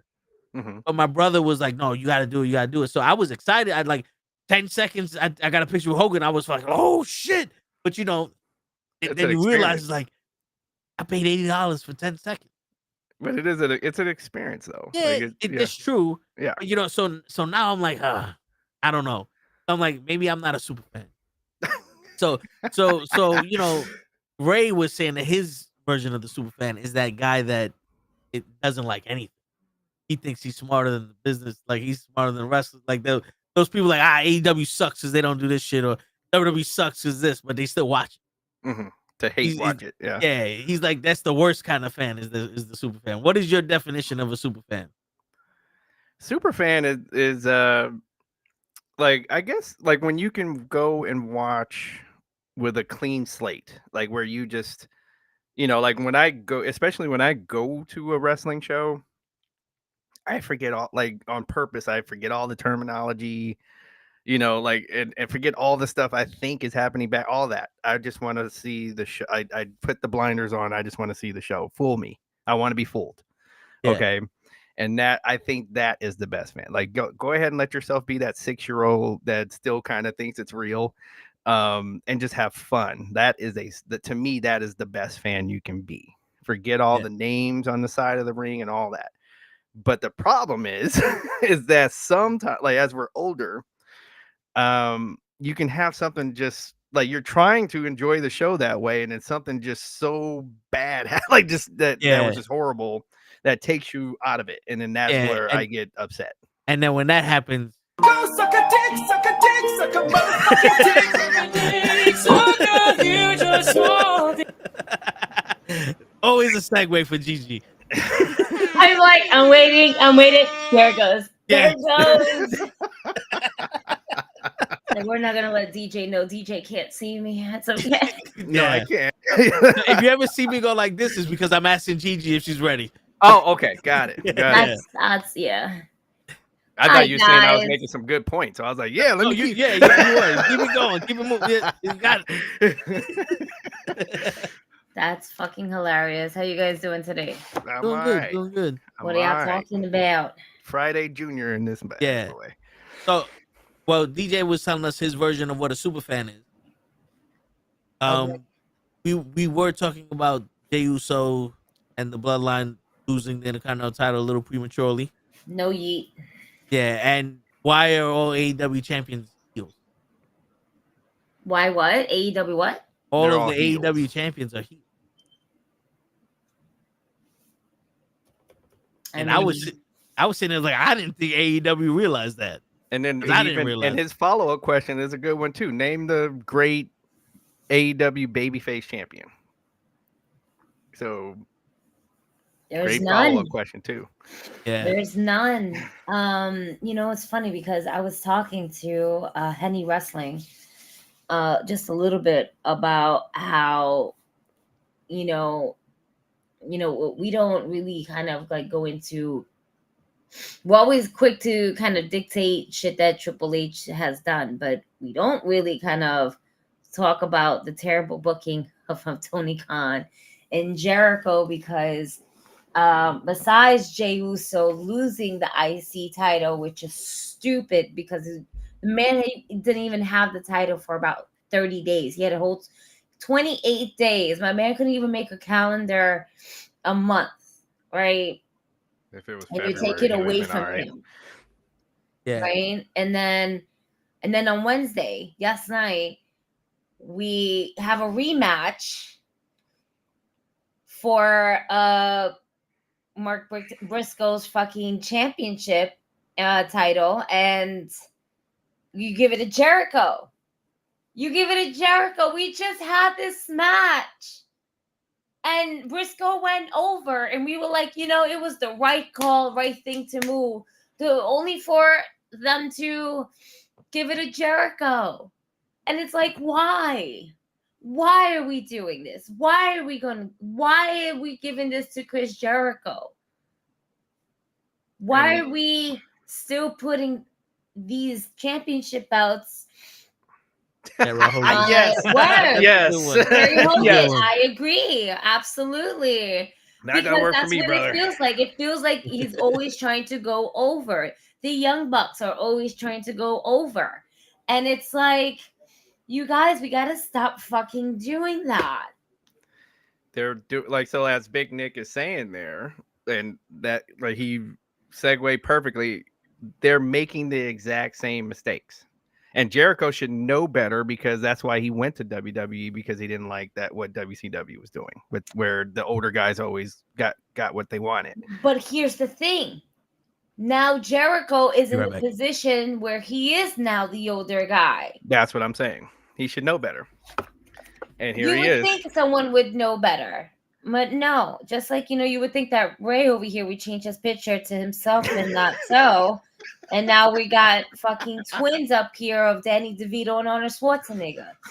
And I don't know which one is which, because they're both Danny DeVitos to me. Oh, no. Come on. But this doesn't make sense. And one of the things that I'm really hoping that happens, which should have happened at Wrestle Dream, was Private Party going over. And we're doing this again. We're doing where we're giving people title opportunities over title opportunities, and then the following week we're gonna give it to them again as another rematch, and now the opposing team is gonna win. So I'm hoping that they do the smart thing here and have Private Party go over in that next, rematch that they are going to have. And not on like this. That's a like they deserve to win in a pay-per-view. Yeah. With that whole. He should have won at Wrestle Dream. That's what I mean. So, so no, don't make it some where they win in front of the hundreds and hundreds of people at Dynamite. It should be at one of the pay-per-views. And then what they're gonna say? Well, what was the excuse? Is gonna do it in Long Island, so they kind of want to do it like by the home turf. It's like, no, that's not. If you want to do home turf, y'all should have done this shit in Queens. That's home turf to them, not Long Island. Oh, but because it's all New York. No, it's not. No, it's not. No, I hear you. They're the same thing in LA. Like people think they're like I love watching like say a Dodger or a Laker game and then they go to like they take pictures of like Manhattan Beach. I'm like, dog, that's not or they go to Westwood and we're like, that's not really LA.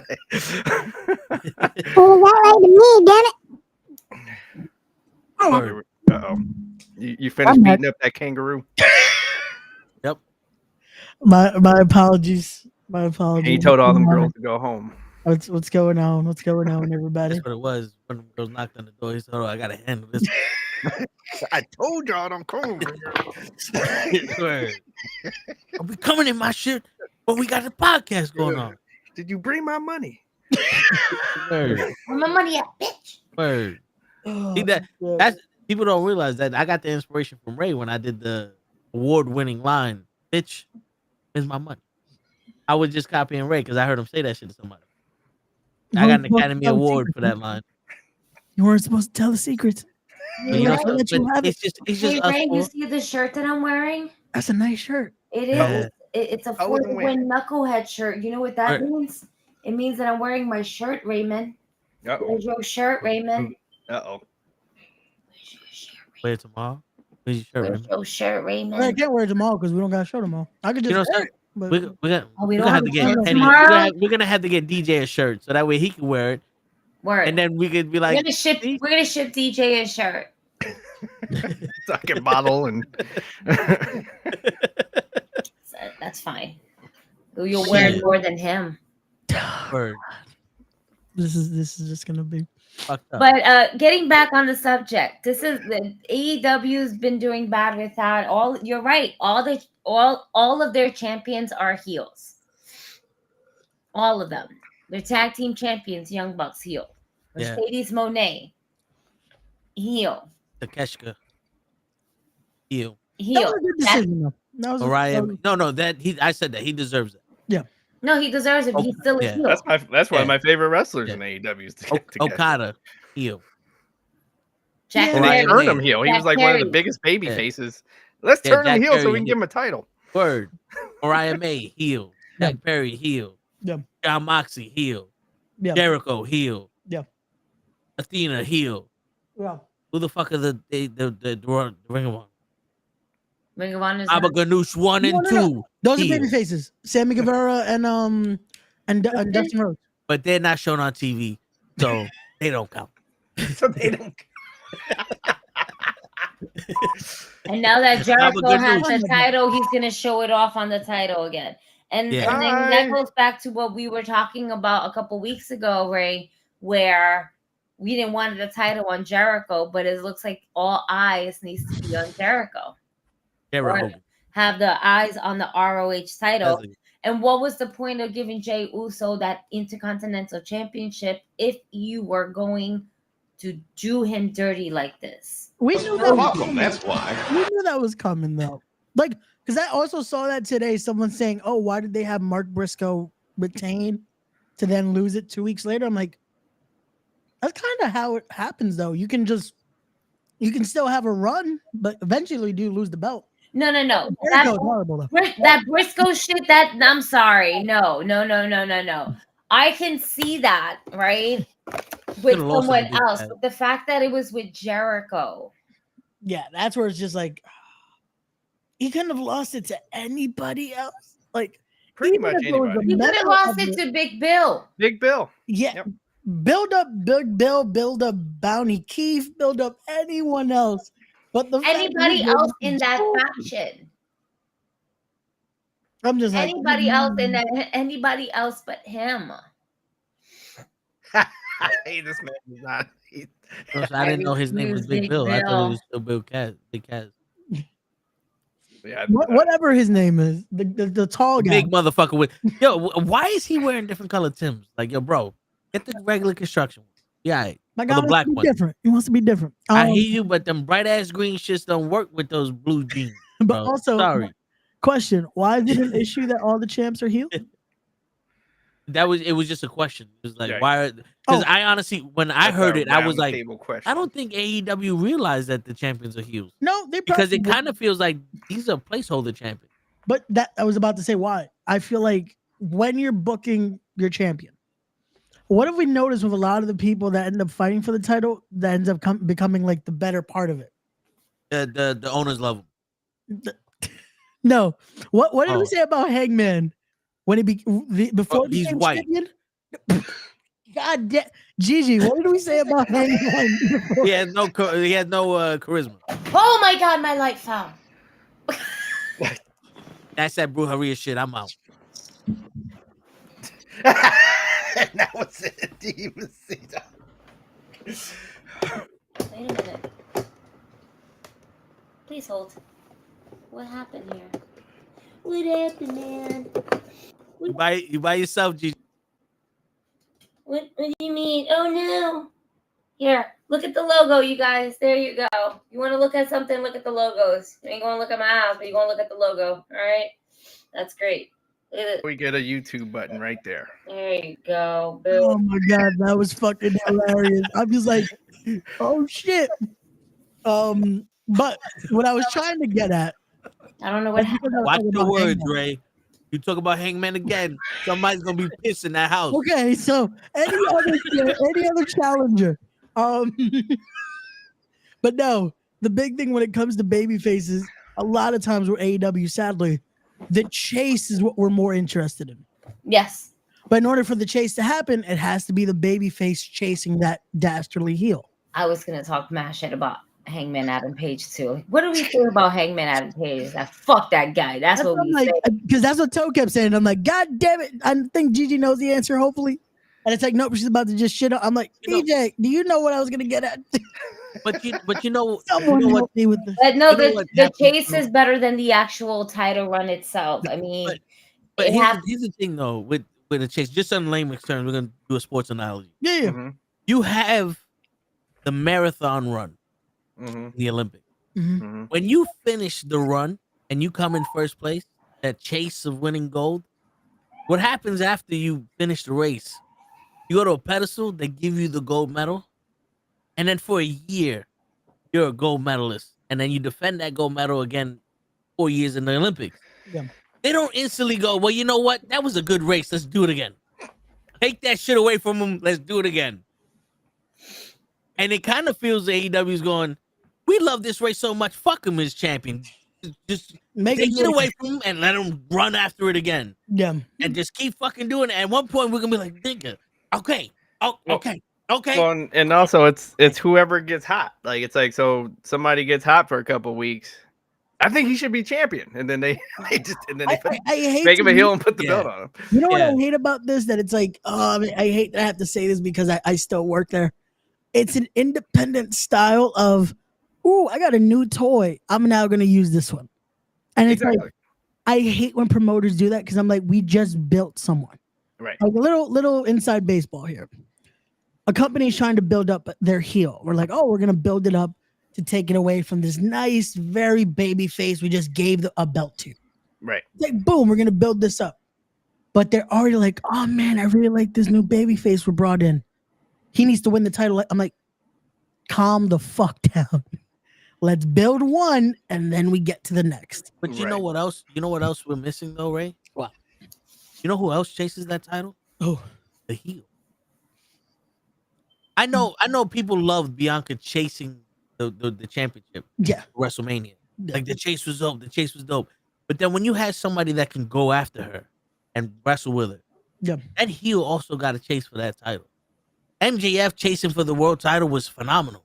Oh yeah. Yeah. You know what I'm saying? So it could you can also decide we love the chase. Why don't we have someone chase Briscoe for that title? Or someone else chase, fucking Swerve for the title. Not just give it to Daniel Bryan so that way Moxley can be champion and someone can chase Moxley. Because apparently Swerve needs to handle his back business. And I said it. I'm not scared to say it. I'm not scared. So Bernie Mac is in me. I got Johnny Cochran on my side. I ain't scared of none of you motherfuckers. No, what's a better explanation for what's happening? They take the title away from him so MVP could come out and you gotta be a part of the Hurt Syndicate.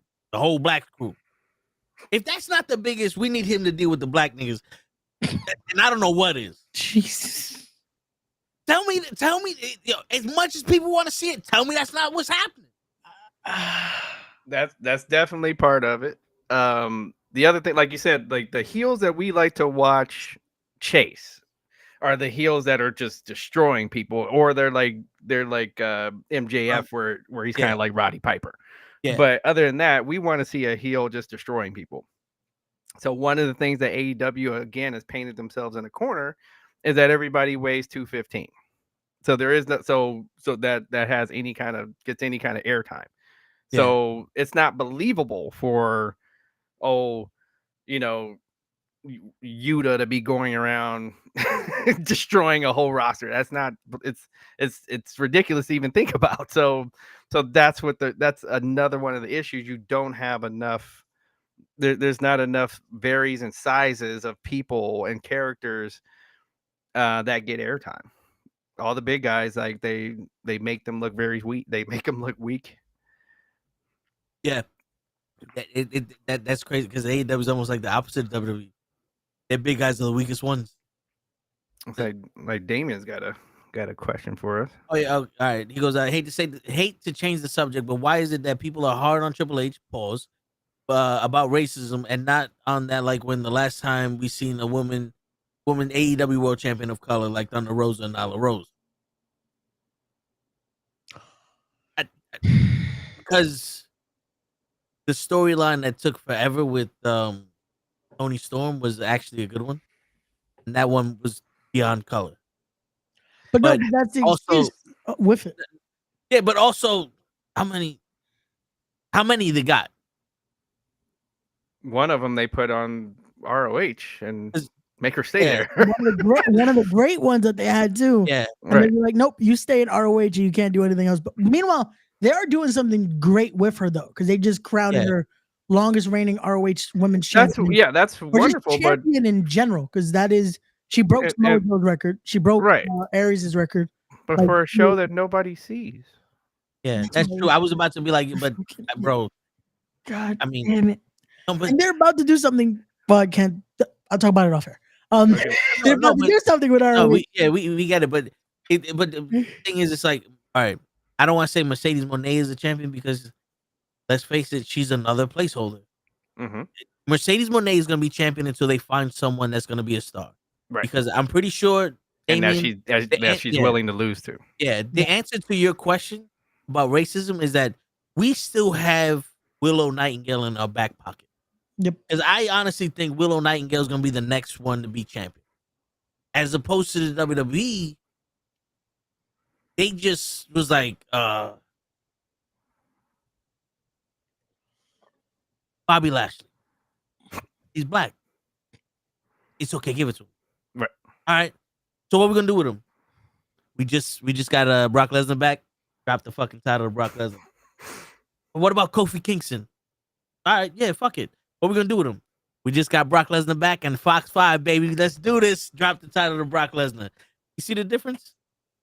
Jade was champion for how long? She didn't have competition, but it's hard for me to say this because at this very same time, me and Kenny was talking about Scorpio Sky and the racism that he should have been the first black man. You know what I'm saying? That's why, that was a missed opportunity for sure. I can't defend AEW, but because they're still new, it's kind of like we got 50 years of none of us making it, or once every 10 years making it in the WWE, where it's like this is 5 years of AEW. It's like I was gonna say, and then I think that's why they're so quick to say any little thing is like, oh, this is racism or this is racism because. Hey, I know you're playing cleanup, but you haven't done anything quick enough. Well, that and it's also like so it's a wrestling business. It's a wrestling business. So at the same time, whoever's champion, he's got to sell tickets and he's got to sell product, or you're dropping the title. I don't care. Like so, if the crowd is not enough into you, you're about to lose, and that's just the way it is. Dead already. Okay, like well, here and now. Mm-hmm. WWE has last week when we was here last week, they were dead. Flatline. Right. Flatline. We was attending their funeral. Right. They just need a little sun. Right. In the mud. Yeah. They need a little vitamin D.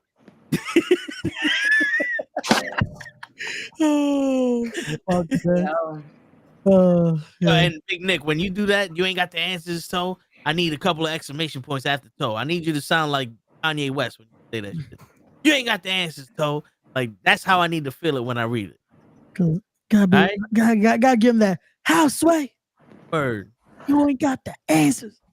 I can't give you the answers for that because in my head, I was like, yo, I can do something more AEW than I can in WWE. And that's what fucked me up because I'm like, hey, we got Red Willow Nightingale. I'm like literally like, hold on, wait. No, there's a lot more in AEW than WWE. And also, if you think about it, Private Party, it's because I would say they're not the champ because it's like the Young Bucks don't want to give it up yet. That's my reasoning. But that's the reason. But the WWE is like there's no excuse for the Street Profits to go from being mega hot to fucking ice cold. There was no excuse for that. They put them with Bobby Lashley and now they're gone. Like what can I equate that shit to? You know what I'm saying? When was the last time the Street Profits were in a match?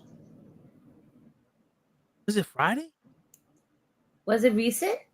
And they've even weren't they even in a trip? They was even in a triple threat tag team title match. Yeah, for the that's right. You're right. Yeah. So they've been active. Like they get in the ring. It's just that getting that last win to win the title again. Is that part of this number one contendership?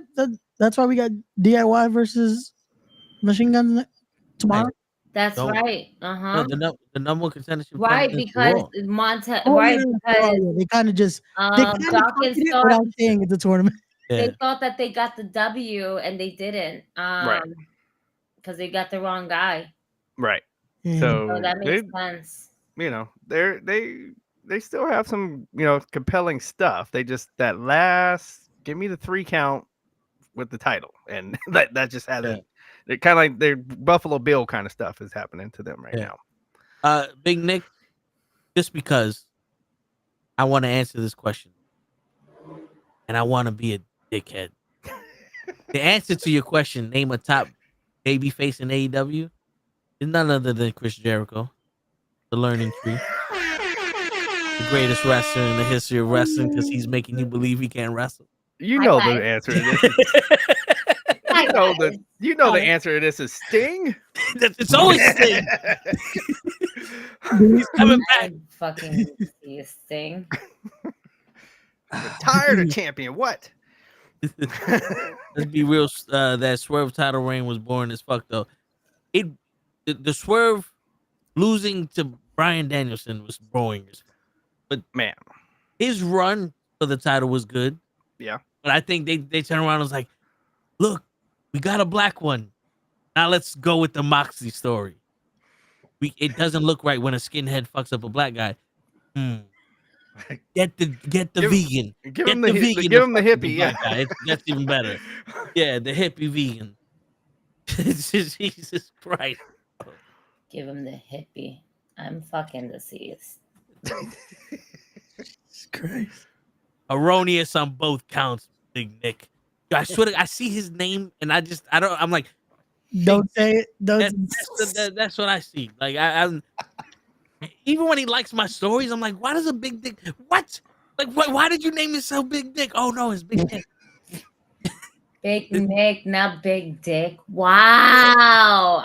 You see what? You don't know. Like Nick might be all the way to his kneecap. We don't know. Tripod, motherfucker. Nick can't wear shorts in the summer because he'll be indecent. Yeah, or dress pants.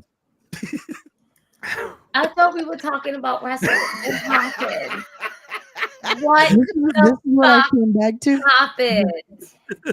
God, I gotta clown somebody. I know I'm a little bit underneath the weather, and my ears are kind of like they're kind of popped. Like I can't hear. No. Yeah, and then no matter as you know, the movements that you try to do to relieve the pressure in your ear is just not working. So this one always sounds like it's underwater. So I'm like trying to hear things, and I don't want to put my headphones because then I'm gonna hear some wild shit. And if I hear if show ends up showing up, and then I hear the horns, I'm gonna be so fucking angry. Oh. Yeah, no. Wow! and he got the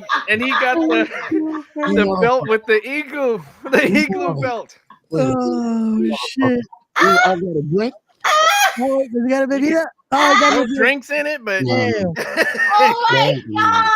Oh, there it is. There it is. Drink ready, but you there just it is. Damn. What's good, peoples? What's I going just on? want to let you know, show. I can put my headphones now, if anything. Yeah. Now you can put it. Show it's big out. Whatever it is, it's good. Give it to me. But I got yelled at because it's gong gong, and I'm like, I I've know. never heard a pot go gong gong. And they go Wait, bing who bing said bing gong bing. gong? Who said gong One of gong? my coworkers, the little one. Shit. A little one? No, it is peg out. Even Lay was like, no, I can't. He's right. Big out. And Lay's Dominican. That's it. We need another restream meeting. All right. So, all right. So, Gigi, before we got sidetracked, the main topic of today's story is super fans. We got the definition for Ray. We got the definition from DJ. I don't know if you finished your definition, DJ. Did you finish it, or do you still need? I think we're good there. Just that person that can really just enjoy the art and not forget about all the commercial stuff and all the other stuff, and just boom, just the story and the art in the ring. All right. And what's your definition of a super fan, Gigi? Oh man, a super fan of wrestling. One that I mean, I do like DJ's like answer where someone like enjoys the art of it all. Because wrestling is a beautiful art, right? You can tell a story either with promos, you know, which is duh, right? But it's better when you tell the story in the ring, based on the chemistry. Now, as a super fan, you know, you have those super fans that are the cosplayers, right? They're the ones that want to pay homage to their favorite superstars, like the Machoverse, always doing Macho Man. We have my friend who does Dusty Rhodes all the time and everything like that. You know, you have those super fans. Then you have super fans like Vladimir, who wants to go to every single fucking show that he can possibly get, and have this interaction with fellow wrestlers, including one that's now in our day and era. If you don't follow him, you should, even though he needs to change his name, I think. Brock Lesnar guy, right? Where you see him a lot of times in the front row and stuff like that. And he's made himself known as being a Brock Lesnar guy because he was a Brock Lesnar mark. Even after all this shit that, you know, went down, he was like, fuck, do I change my name? Do I not? You know, green shirt guy, super fan green shirt guy, we're getting there. I think we're slowly getting there, because this is the thing. You can be such a super fan up to the point where the wrestlers know who you are. Mm-hmm. And now they're a fan of you because you're a fan of them. Yeah. And that, you know, that acknowledgement, and I don't mean to put it in that terms because we know we always acknowledge our tribal chief, Roman Reigns. All right. That was perfect that we all did it. Like, just. Of course. You know, and then you have those super fans who, you know, want to be there, want to dress up, want to collect. Me and DJ, we're super fans when it comes to collection. You know, there's different types of super fans. It's really of how that fan wants to categorize themselves, you know,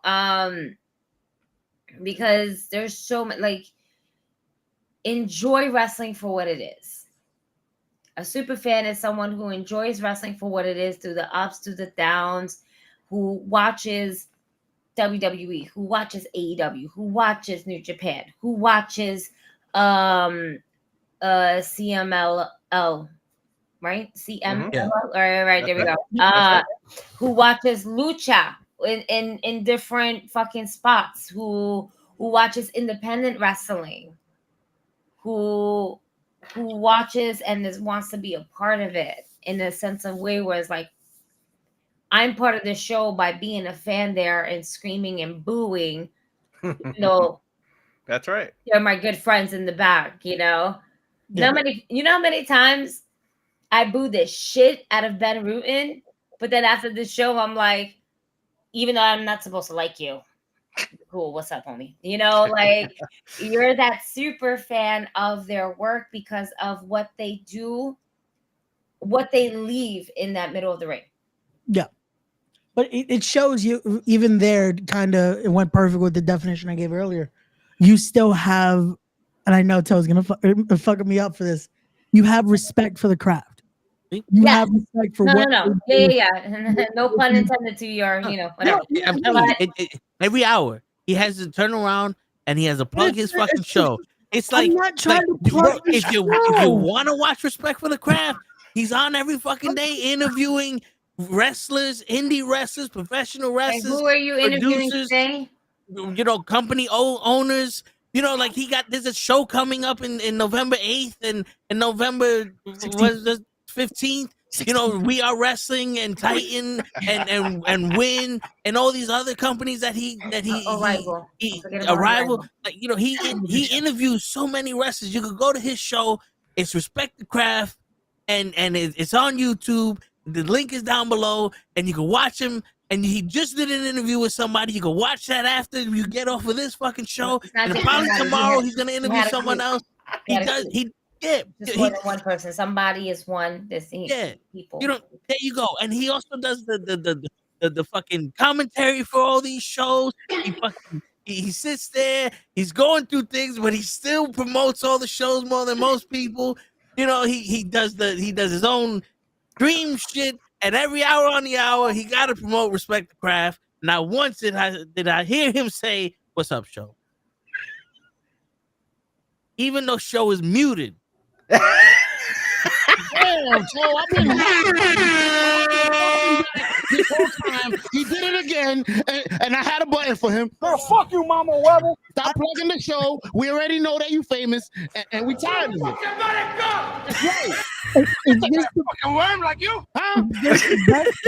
Damn. It's the only phrase I could use because it makes sense to what you're saying, though. It's so showing essentially we are respecting the art form. What did you do, Ray? We don't do any plugs and shit like that. We are respecting the art that is professional wrestling, that is sports entertainment as well, because WWE doesn't consider themselves as a wrestling company. They consider themselves as a sports entertainment. I go follow him. Now has a very good question. Would you like to read that question, Ray? Well, I am wearing my shirt. It's just not. So would you like to read this question for Ray?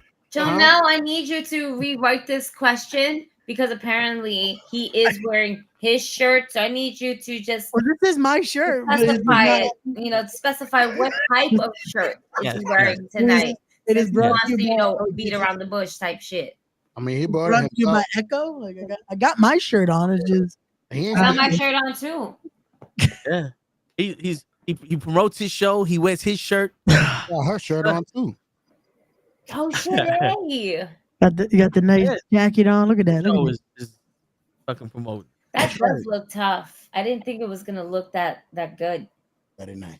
I like this. The 316. Fire. Is it warm? Nah. I know it's cold in his. No, it's not. It's not meant for the winter. It's no. It's meant for spring and how our like an extra layer. Summer was going into fall type shit. Okay. Right now it kind of works though because we're in global warming still, and it feels like. DG also has a Versace inner lay if you want to feel sexy for the winter time.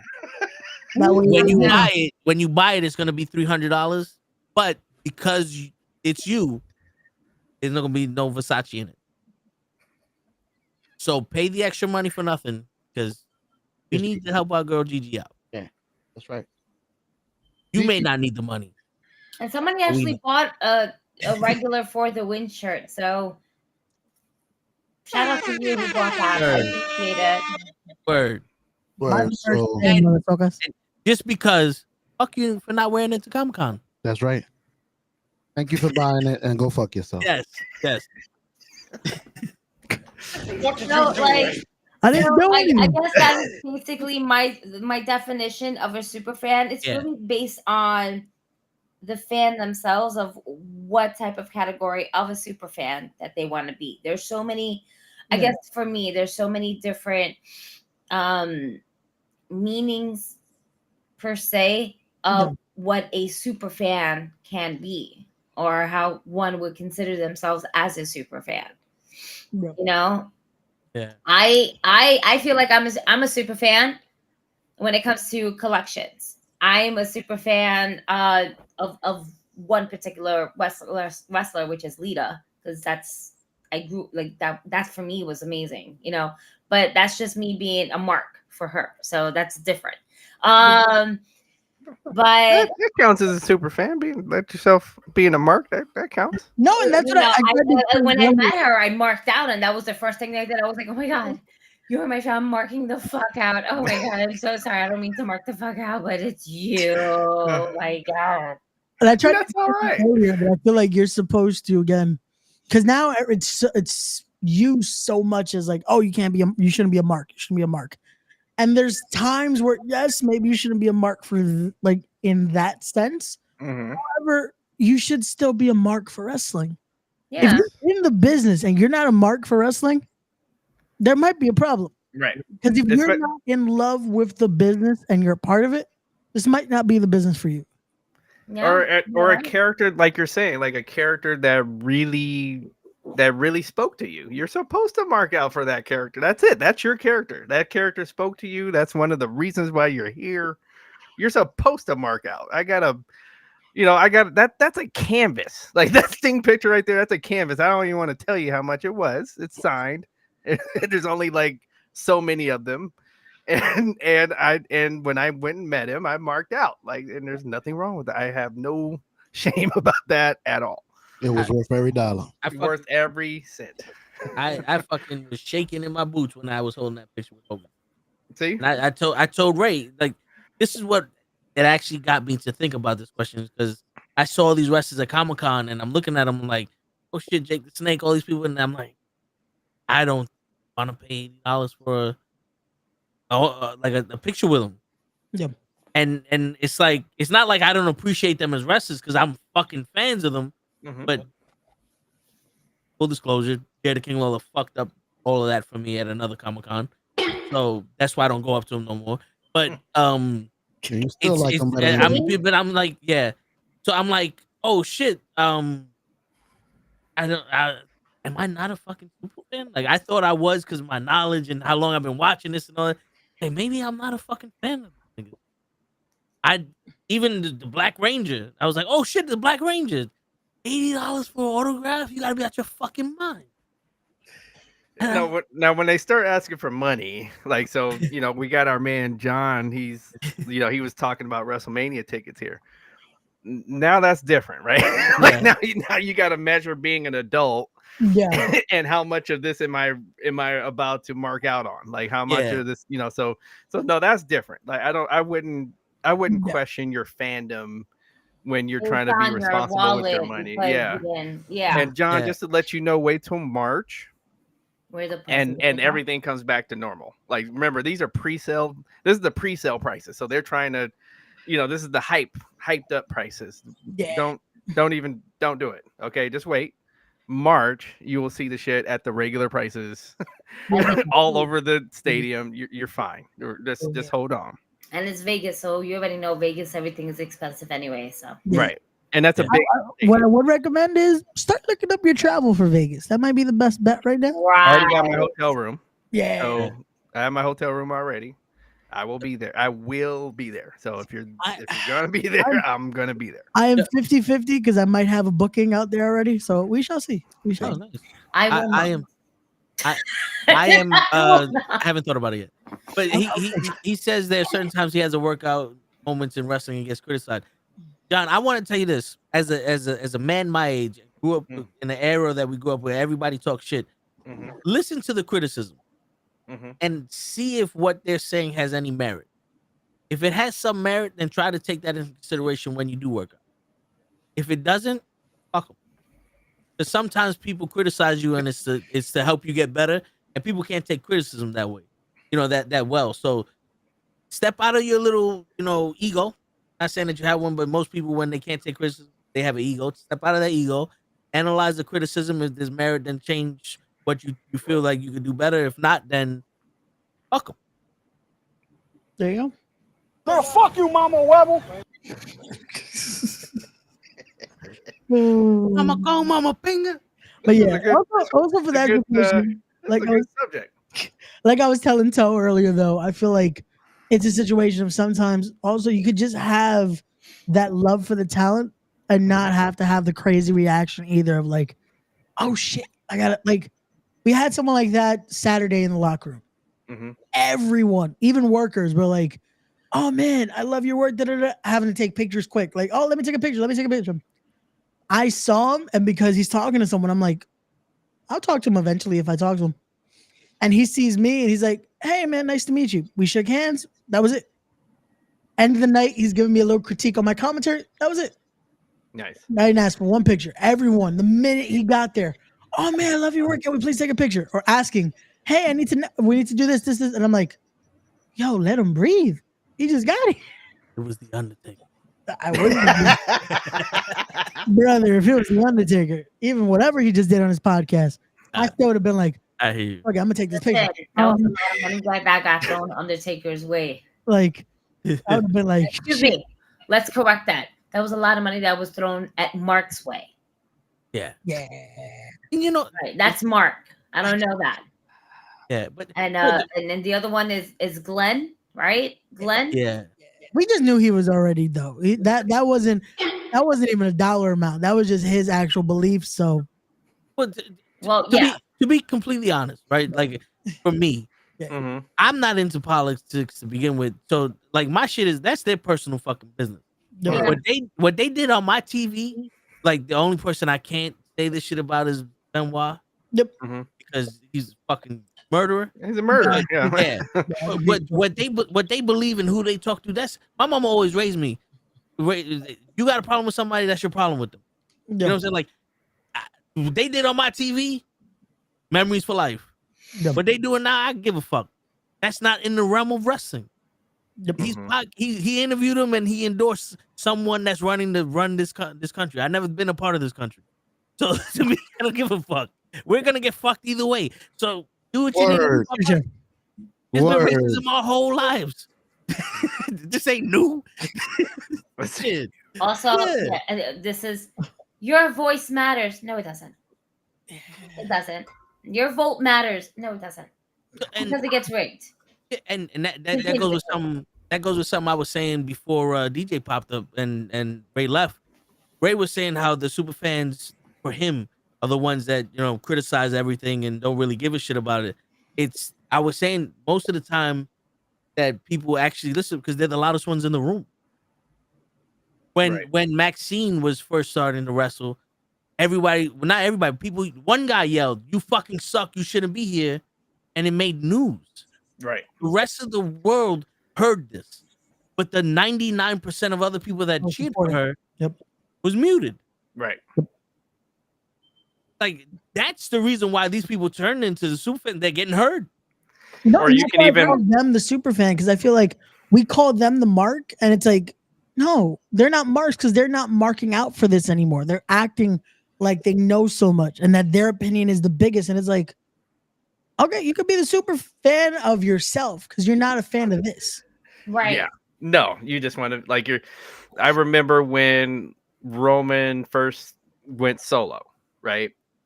When you went to house shows, Roman was getting like it was like it is now. He would get a pop. Everybody was hollering when he came out, right? But when he went on TV, all of a sudden, no, wait, we're supposed to boo, right? Like that's what the in thing to do is to boo Roman right now. So then they would boo him because they felt like that's what we're supposed to do because that's what is happening online.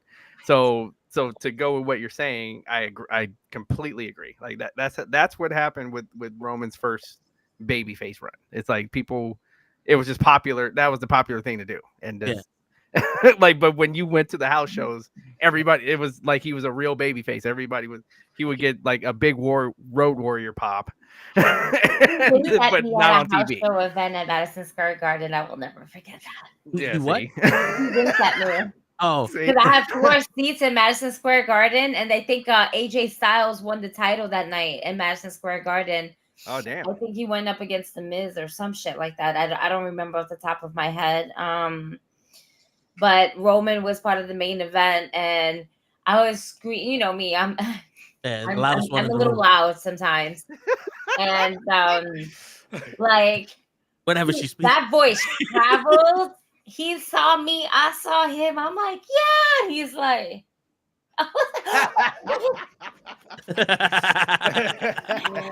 yes. And this was before he became my tribal daddy. Yes. You know what's funny? Around that time when everybody was booing him, we went to the Christmas. You need help? He's like, that was it. This is what me and Hutch was talking about yesterday with the quicksand. We fell in love. I said I got to watch the movie. Yeah, watch it tomorrow. Yeah. So I remember before when everybody was booing him, we was at the Christmas show, and we hear like, oh, Roman Reigns and the SmackDown people are in Los Angeles, and in my head I was like, well, why the fuck is he in Los Angeles? I wanted to see him. And everybody's booing, and I'm just remembering, like, why the fuck do they get all the good guys? Like, I got Cena here. Why the fuck is Roman Reigns? I remember to this day I said that shit. I was like, why the fuck is he there? He should be here.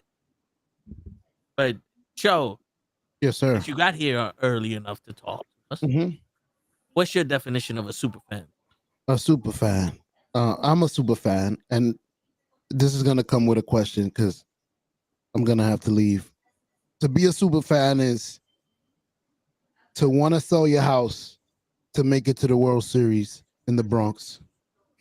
And with that, I have a question for DJ. What kind of shirt are you wearing? Oh, you know what kind of shirt this is. Don't ask no dumb questions. How dare you? I just noticed, mother. What Joe, are you wearing, DJ? Get Joe. out of this fucking Joe. Do you know where I am? Joe, we allowed this to someone has to witness the Yankees' greatness. You're right. Facts, because we gonna love DJ. It can't just be a New York thing. All around the country, someone got to witness the Yankees' greatness. Yo, y'all about to get a West Coast ass whooping. Shit. You're gonna have to come on the Wednesday show, DJ. Hey, word. Bring your shirt with you. I think I'm right. Look, that's the sports day, right? So yeah. So every show I've worn this, they've won. So that's why I keep wearing it. I was like, okay, let me keep wearing it. They're playing tomorrow. So they're playing tomorrow. That don't help. Depending on how it goes tomorrow, you're invited on Wednesday. Depending on if the Dodgers win 8-1, you ain't invited. Yeah, you gonna have to wait. I don't know if you invited to this show, but it's gonna be a but for real, it's gonna be a damn good series. Like this is just two really good teams. I can't wait. I have a lot of respect. I've always had a lot of respect for the Yankees. Like, I mean, 27 fucking championships with you know. So yeah, this is gonna be good, and it's gonna be fun. And the Dodgers really, when they started winning the champ, they adopted some of the Yankees, ways with Joe Torre being their fucking coach. Joe Torre was there for a minute. Yep. Yeah, a lot of the shit that got the Yankees to winning, the fucking Dodgers adopted. I think was it Mattingly? I don't remember. Mattingly was here for a minute. Yep. Yeah. No, like you said, it's basically like have a farm system and then get the best free agent you can. and that is the formula. I don't know why people get so mad at that. I'm like, this is competitive sports. What is wrong with you? Like, there's no salary cap. So somebody like the San Francisco Giants, your team makes the most money out of everybody in baseball for real. Like, your ownership has the most money. It's your fault if you don't want to win. Like, that's your fault. They don't have to though. They won so much without it. That's the good thing about it. Well, see, what they don't want to acknowledge is that when they were winning, they spent the most money on pitching than anybody else in history. They spent the most money because they had the best pitching staff ever. Like, I will give them credit. That was the best pitching staff ever. Okay. And then you made a stadium that was built for one person. You built that stadium for Barry Bonds. Okay. And nobody else can hit home runs there. Like, that's why none of the hitters, like, that's why they have the issue now that no hitters want to go there. They're like, I'm not about to go there and have my numbers go down. So they can only sign pitchers. It worked for a minute. I give them credit. Like, that they found something that worked and they rode with it. But you see, all of their arms fell off though, right? Like, their arms literally, they threw a pitch one day and their arm went to the catcher. Like, their arms fell off. Okay. Where is Madison Bumgarner? Exactly. He's at a Subway somewhere. Mm-hmm. Okay. So yeah, no, this is gonna be like they already made their money back from Ohtani and from Ohtani. They've already made the money back. Mm-hmm. That's what's crazy about that. They've already made the whole contract. They've already made the money back. So they make money with that guy. Yes. Every day. And he's showing up. Like, hey, the hype, you got to give the man credit. He's showing up. He's like, all right, you guys gave me the money.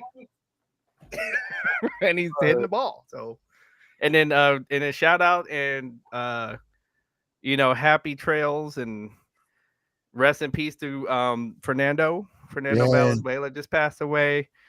Of course, around here, it's a huge deal.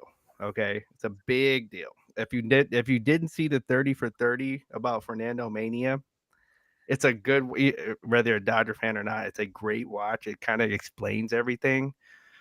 Where the Dodger Stadium is, they literally kicked out a bunch of Mexicans and took their houses and plowed them to the ground. That's how Dodger Stadium for real was made.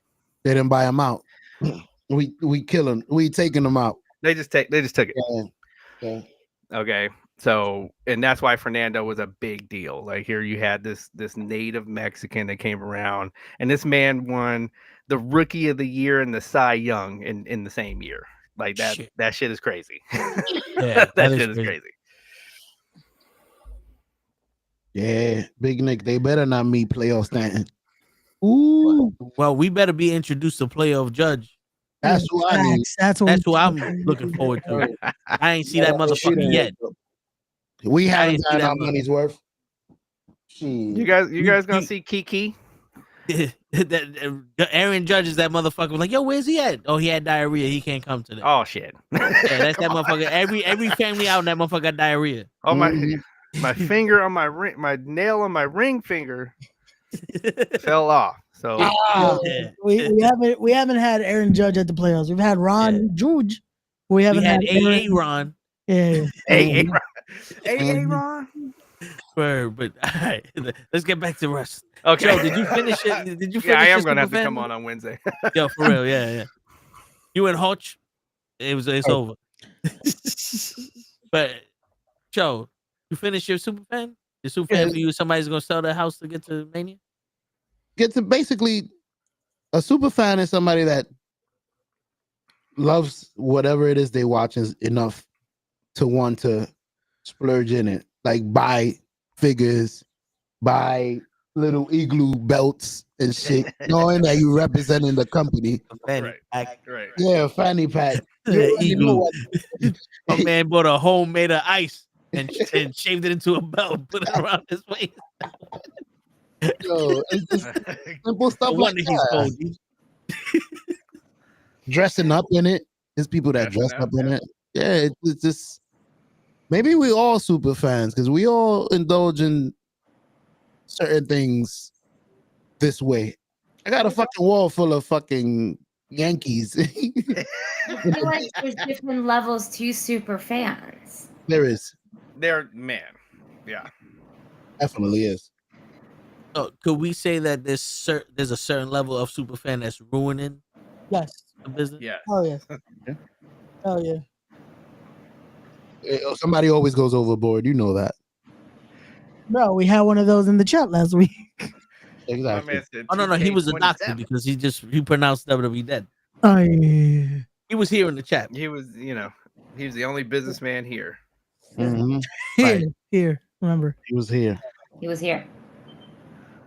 He must have had a lot of homework today. That's why he didn't come on.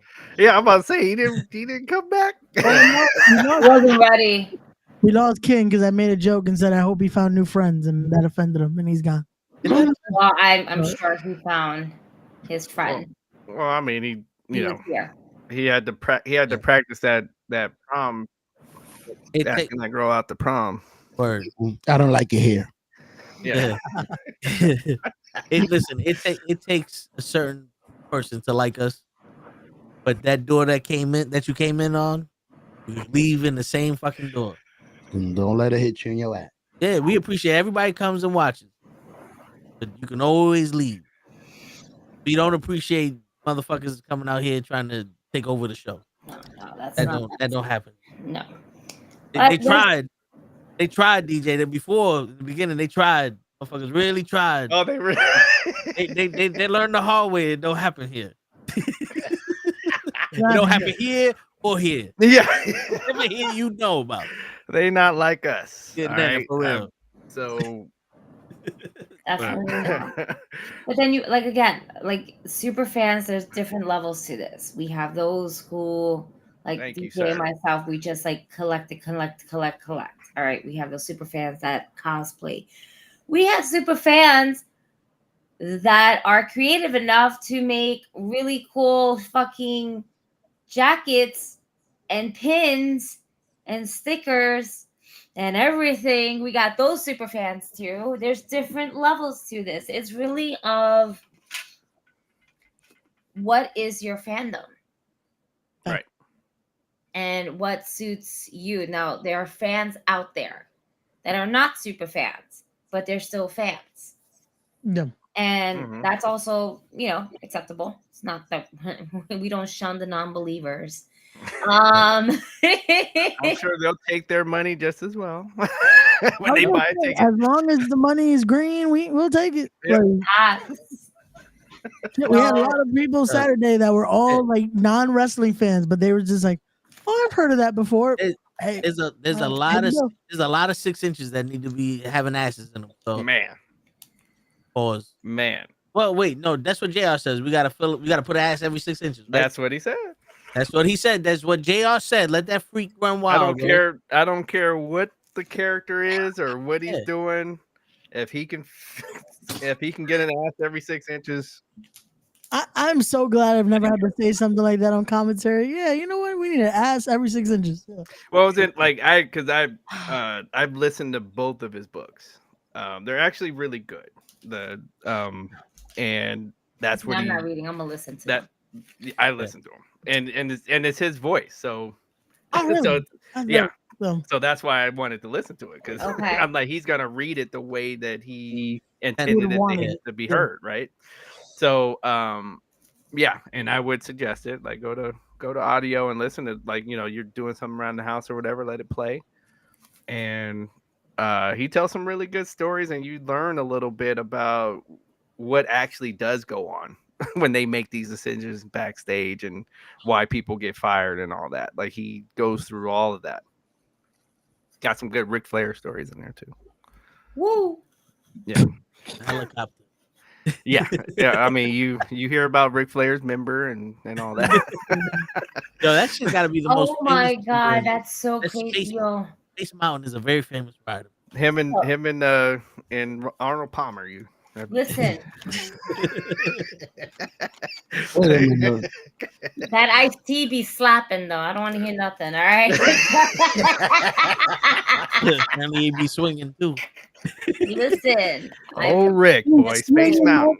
Is swinging. So it's so funny, right? So we're saying that, and I'm like looking through my stuff. I was like, yeah, we have these super fans that create like dope ass pins, like Mara J, where she made this, Vader pin, right? Nice. And then y'all talking about Ric Flair swinging, and I.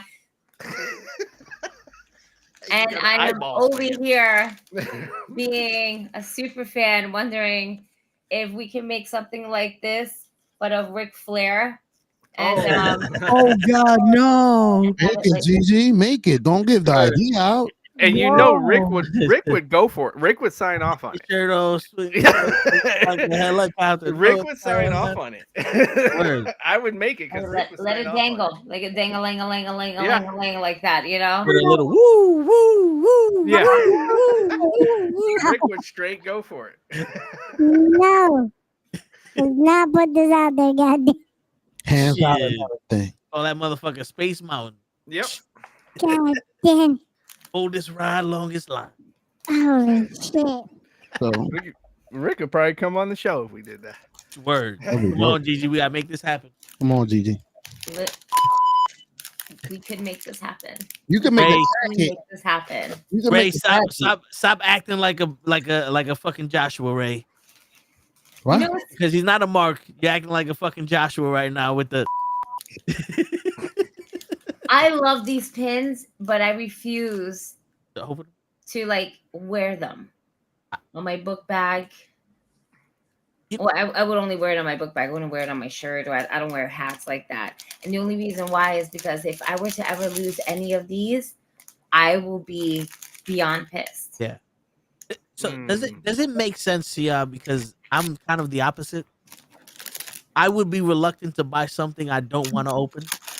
That I always said that about you. I mean, I opened it. I just but like a collector's item, like how he'll play with it. Like how DJ has the Saturday Night Main Event light and Gigi has this thing there. Then like I would be reluctant to buy that because this is something I got to keep in the box where I open my shit up. Mm-hmm. This how I got the Funkos just all in their boxes. He'll be wrestling with good, like few hundred Funkos. I still got Funkos in the bin. All the Lucy's. All the Lucy's. You let them breathe. All his is Lucy's. It just all depends for me. Like so you can look at my shelves and most of those are open, right? Mm-hmm. There's a couple of Sting figures though that I'm not opening. Like there's like you could probably see them over here. That one I'm never gonna open. I mean, right. I opened and look and at then it. On this side, that's a Kerry Von Erich. Okay, Oh, so shit. I'm not opening my Kerry Von Erich. Yeah. Like There's so many figures that I have like loose that I'm just like, if I would have kept these in box.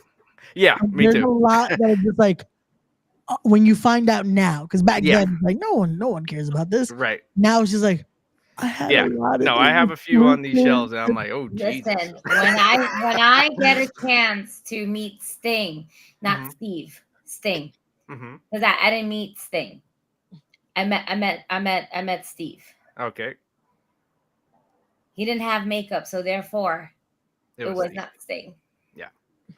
So when I meet Sting, and I know I'm going to meet Sting, I'm going to have him sign that WCW one. Yeah. Yeah, he signed that. And then I'm going to take it, and then I'm going to put it in a square briefcase with a lock. So I don't get robbed on my way back home. All right. WWE is doing great. I think WWE has been doing great for the last few years. It's just wrestling in general will always have its ups and its downs. That's how it goes. Compared to Vince's technique of running it, it's been more enjoyable. I will agree with that. Yeah. Yeah. Absolutely. As much as we would sit here and critique what they do, we still are enjoying Rhea Ripley and Raquel and Liv, Jay and the Bloodline. Right. When we got some crazy things going on now. There's supposedly a story where they're gonna end up making a match between Rhea Ripley and Dirty Dom. I saw that. Now, there's a lot of people that feel a certain way about these things. They feel like in this day and age, because we're not supposed to be hitting women and everything like that, which I really do agree. But here's my thing. You are a performer. And I think it's that time that people need to realize that, you know, he's going to eventually get his licks, but it's not going to do anything to her. And then you're going to have those people, I can't believe he hit her. I can't believe he did that to her. Yeah. Oh, and then, but she's been doing it to him. Isn't it domestic violence in a way where she's hitting him? Why is it okay for her to hit him, not him to hit her? In the world of wrestling, y'all right? We're on equal ground here. That's why Ray's statement holds true that in that situation you all need to talk. Because we had Janai Kai on this show a couple months ago, and she put it, she doesn't want to be a woman wrestler, she wants to be a wrestler. Right. And they're all in the ring, they're wrestlers. Right. Her pet peeve is when she hears fans saying women's wrestling, and she's like, why are we stereotyping? Not stereotype. Why are we just like separating? Right. She's Why like, are we just saying women's wrestling instead of saying this is wrestling? Yep. Why are we just like going based off just the sex? Yep. You know, and if you watch independent wrestling, men wrestle women all the time. Yeah, Japanese and Mexican wrestling. That's a normal thing. I think now Netflix might finally allow this to happen, to be able to see intergender wrestling. Because the issue, a lot of it is sponsors. Because their big thing is going to be, you are a publicly traded company that most of the demographic is children. That's the appeal that they say is their biggest marketing wise. So the biggest issue always is going to be, oh, you're encouraging domestic violence. That's how they viewed it for years. And it's a situation where on the independents we see it, on other major companies we've seen it, where there's a way to portray it where it's like, no, there's a line with it that's like you're able to do it in a way where it's like it's showing competition and it's showing wrestlers wrestling. You're showing it in a way where it's tasteful, and not demeaning or demoralizing. You know what I mean? Yeah, and that's the biggest concern with it. And also, again, a lot of these performers, like Toe mentioned earlier, a lot of them for training, there is no, women's class, men's class. A lot of times it's here's wrestling class today. It's class, we're doing this today. And shit, I remember the first time I had a class like that. And I'm just like, they're like, nope, you do the move. I'm like, okay. Because you again, when you're in there, you kind of feel like, oh man, how am I supposed to like? It feels weird at first, but then it's like, no, you learn the value of no. We're all trying to do this. We're all doing it. We're all just treat it like we're doing anyone else. Touch my hand. Yeah, we're in love. Bro, man, like I never my work I do during in a regular day, I'm a social worker. Yeah. And I've never understood when people try to tell me that somebody's gonna see something and then that's gonna make them do, like, say, domestic violence, for example. So I remember I had this debate, like, remember that movie X-Men Apocalypse? Yep. And then one of the posters was Apocalypse holding Jean Grey by her neck. By the neck. And then so somebody was like, see, that's gonna promote domestic. I was like, no regular person is gonna be driving down the highway and they see this billboard and say, you know what? I think I'm gonna go home and choke my wife. That it doesn't work that way. somebody has already like that's something that's already going on with that person. Like they already have something wrong with them where they're doing domestic violence. It's not going to be a picture of something. So that I've never gotten that. It's not true. I've never seen a stat. Like I look at stats all day long. I got one better for you. How about this? When Britt Baker made a shirt of her black eye. And everybody was saying DV, and then the only reason why I can see where people were upset with that is because when you look at the photos when somebody does go to the police station and they do a charge for domestic violence, that's what the picture like that's why they were mad at that t-shirt. I get that, but here's the thing. Us as fans, we know how she got that black eye. We've seen how she got that black eye. And it's not like Britt Baker doesn't have a more gruesome shirt out there, because I have one of those gruesome shirts where her fucking face and Thunder Rosa's match. Oh, man. But it's more of like, okay, that could also be like a horror shirt or something like that. Right, but it's still gruesome. You know what I'm saying? I understand where you guys are saying as well. I was like, well, you know. Yeah, because who knows Britt Baker? And by the way, when you're just walking down the street randomly, who knows Britt Baker? Yeah, that's the situation. Okay, so that's why. Like that's. I remember when that t-shirt came out. I think I was on the side of like, I can kind of see why people were complaining about it. Because if, let's say, again, you're walking around just a random mall. Yep. They happen not to know what AEW is. It kind of looks like you're just walking around with a girl that got her fucking face kicked. Did you see when AEW? Did you see when AEW was at a baseball game and they got introduced? Like Darby and somebody else was there, and the crowd was like, "I don't know who this is." Like they like nobody. There was no pop at all. Didn't they, for the Young Bucks, do WWE superstars instead of saying? Yes, they did.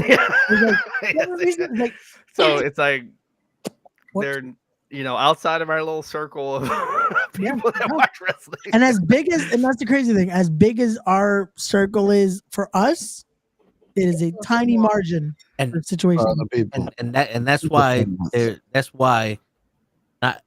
not everyone gets named when we talk about Hogan, The Rock, Austin, Ric Flair, because those are internationally known and they transcend just wrestling. Our market, that's right. Transcend to other markets. You know what I'm saying? Like other people think they're cool. Yep. That says something. And that's the thing. I think why. Not to bring that topic back, but that's kind of why when you see The Undertaker, you see Kane, you see Batista become big parts of this political situation, that's like, me. I'm like, yo, leave my wrestling in the wrestling, bro. Just don't need. Like, we don't need that for someone that's supposed to run this country. Let them speak the facts and actually do something to change shit. Because now it seems like, we're just getting to who could cut the best promos. Gonna be running this. No, country. that's what this is. Man. These last few weeks is like, who do I have in my Rolodex? All right, cool. I'm gonna get The Undertaker. Who does Kamala Harris come back with? I got Beyonce. Next week, who's it gonna be? Yeah, like, Chicago. It's just, who are we throwing out next? That is just like, okay, cool. We like this person. Oh damn, we don't like. It's just like, who are we going? Show off by doing shit. God. No, but that's gonna be the issue, bro. No matter which side. At the end of the day, like I said earlier.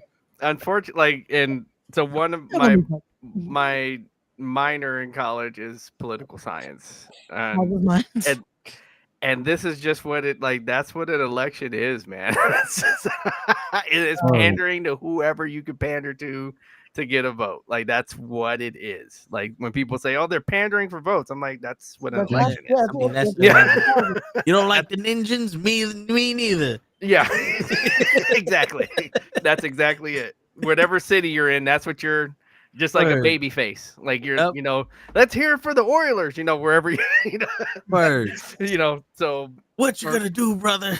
Or when Mick Foley would in the city of such and such, and then everybody cheers. It's the same thing. It's the same thing.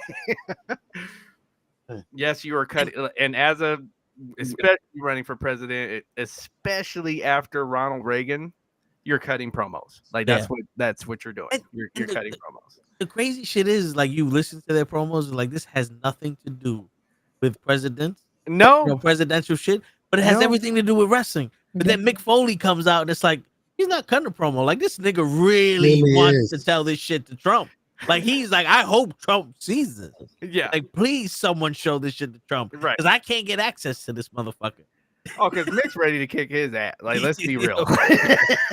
Mick is ready to really kick his ass. Like, he's ready to come out of retirement. That's what the thing is with Mick. He's like, can somebody show him this so I can really, please let me get within arm's length of him. For real. I won't need a gun. and his ear won't just get scraped either. I'm getting him. For real. I'm gonna get the dirtiest sock I got. I have the pin of his ear dangling too. Oh man. Shit. Oh, man.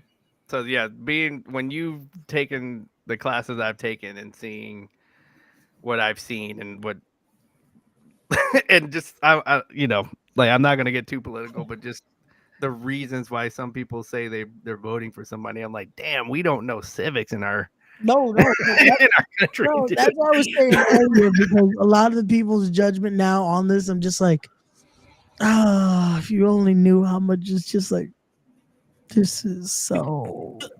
The crazy shit is, I used to be invested in like the debates. Yeah. Mm-hmm. Mm-hmm. And then I watched the debates, and I'm like, nigga didn't answer the question. Yeah. There hasn't been one question answered. How do they say this person won because he said he's full of malarkey? What? If that's all it is? So how are you gonna change the education system? This motherfucker's full of shit. Yeah, let's fucking go. Let's fucking go, baby. Yo, you guys ever seen that episode of Family Guy where Lois was running for mayor? You know what she kept saying was 9/11. Yeah. Or even when Homer was running for the garbage to run the garbage thing. He didn't answer. He was just making fun of the guy, and they voted for him. Yeah. It's like shit. That's all you need. I swear to God, I'm about to run for president. I could talk shit with the best of them. What makes you any different? This motherfucker's orange and his hair is fucked up. Let's go. I ain't afraid to say Jewish or Spanish or Chinese on this motherfucker. Let's drain the motherfucking lake. That's right. Let's drain Ricky Lake. Yeah. Let's go to Dawson's Creek, motherfucker. I ain't scared of none of these waters. Woo! Except for Crystal Lake. Crystal Lake we're afraid of. I'll be your vice, man. Like, well, what do you think of NATO? Oh man, I don't know NATO, and I don't be talking about people I don't know. That's right, shit. You know something? NATO need to go Did to fuck over NATO? there and leave me All alone. right, then we both don't know NATO. Shit. NATO ain't fuck with me. Let's talk about these Viet Cons. Yo, no, I was about to say, you turn into a wrestling promo. I was like, what do I think about NATO? I think it was a great IWGP debut. NATO did great in Los Ingobernables. That was great. Nah, I'll go straight into movie references. Motherfuckers won't even know what the fuck I'm talking about. Like, yo, how you going to fix the school system? We gonna get Lieutenant Dan in this motherfucker with the ice cream. Your shit. Get some socks. Get some socks to protect your fucking feet. You don't know about that shit, then you need to get the fuck out this goddamn stage. Yeah. That's right, baby. That's right. Yeah. Now, see the sad, like, so what's funny about that is that I think you would get elected. Just saying that right there. That's the funny part. No, like, how sure are you that you're gonna help us with our immigration situation?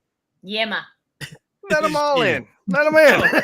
Listen, give them motherfuckers a burger and shut the fuck up. Yeah. Shit. That's all. You want to talk about immigration? Let's talk about immigration then. All right, motherfucker. When I went to school, we couldn't wear hats.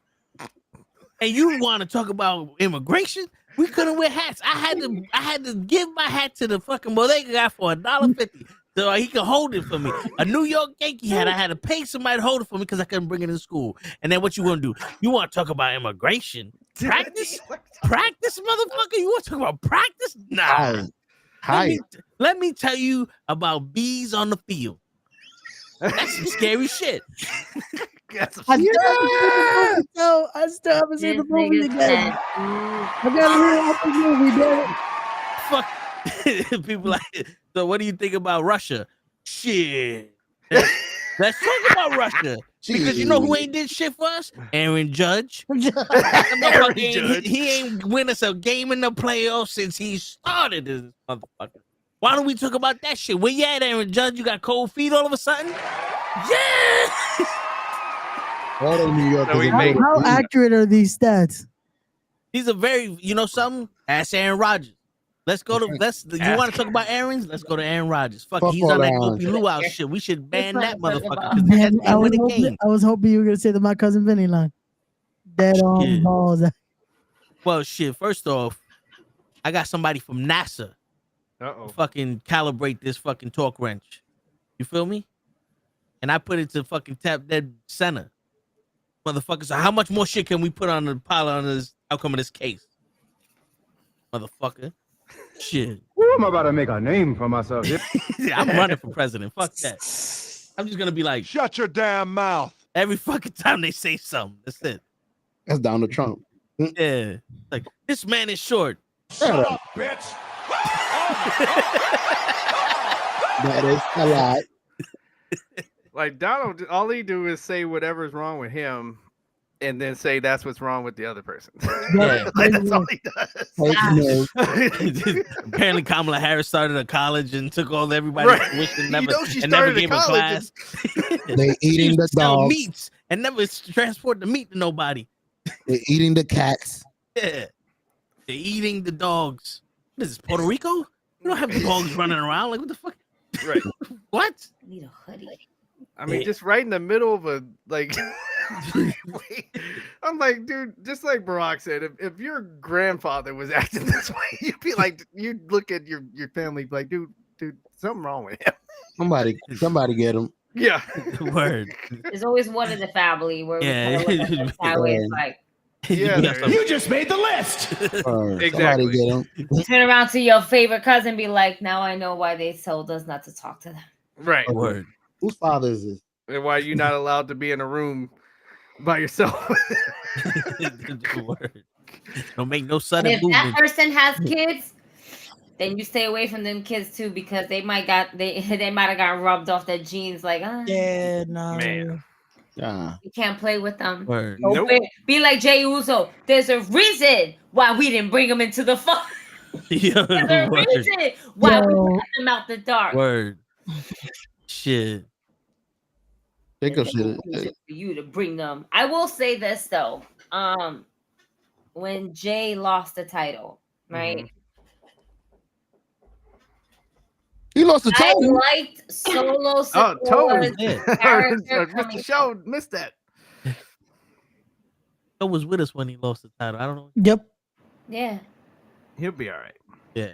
But my whole thing is that when Solo came out though, and he was like, "Oh, I got tickets. Got your shirt." Yeet. I'm like, now this is a side of Solo Sikoa I wouldn't mind watching more often. Yeah. You saw some type of personality in there that made him more into a heel instead of him standing in the middle of the ring like Suge Knight. Yeah. Yeah, we got to see an arrogant side of like, hey man, I got my tickets. Word. Oh, this is what you do, right? Like, well, sometimes it takes a guy a minute, like remember this guy for the whole first part of the bloodline thing said basically nothing. Yeah. Okay. And then all of a sudden you're in the middle of the story. Yeah. And then so we basically watched him grow into this character. So and sometimes it takes a minute. Just been a part of the main event since getting to the E. It's right. Like, But also, he's been fucking with Cody this whole time. Now he's going up against his brother. You got chemistry out the ass with your brother. This shit you can take liberties with your brother that you're not sure you can take liberties with Cody or somebody else. but him, I know. What push his button?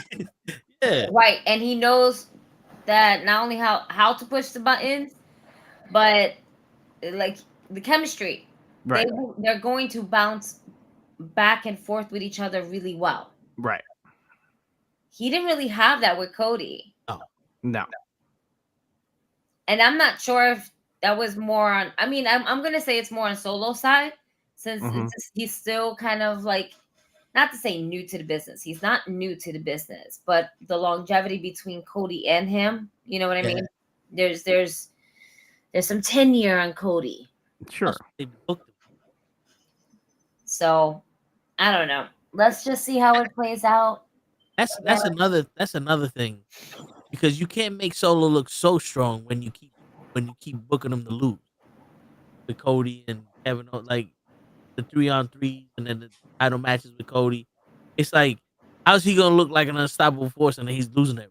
At least here, it's like, Jay, you're setting him up so you're antagonizing Jay. There's nothing really to lose. I had another lighter there. I didn't even know that. Yeah, show put that there. Can I? Oh, can you put 100 in my pocket, bro? I need to find that. That's more important to me. Got laundry to do tomorrow, and yeah, the way it's looking, it might be about $100. No, stop. Ooh, damn. Listen, You have to open up your own laundromat now. I have my own child. Listen, I'm not as lucky as Show over here, who has a washer and dryer in his apartment. Okay, I have to go. Word. $100. Shit, you might as well go buy one. Facts.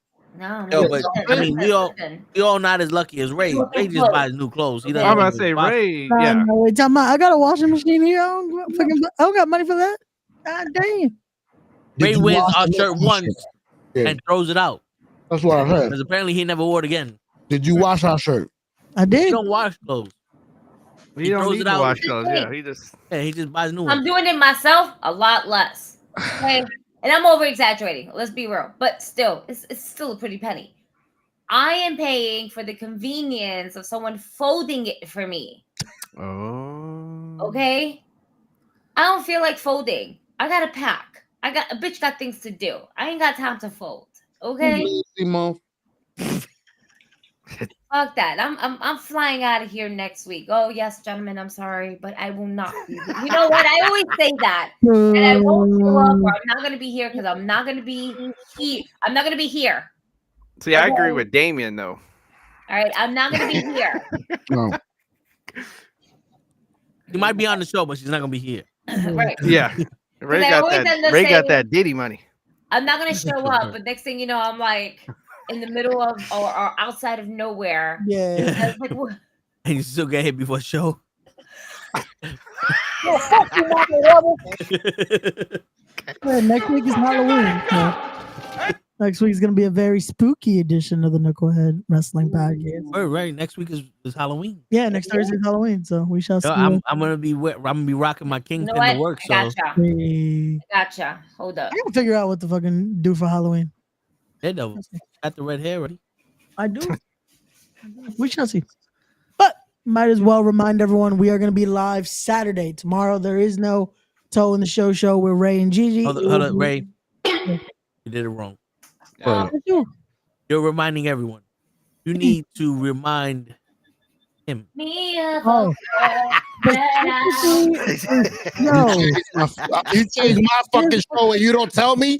Specifically for show, we're going to be live on Saturday at 9 p.m.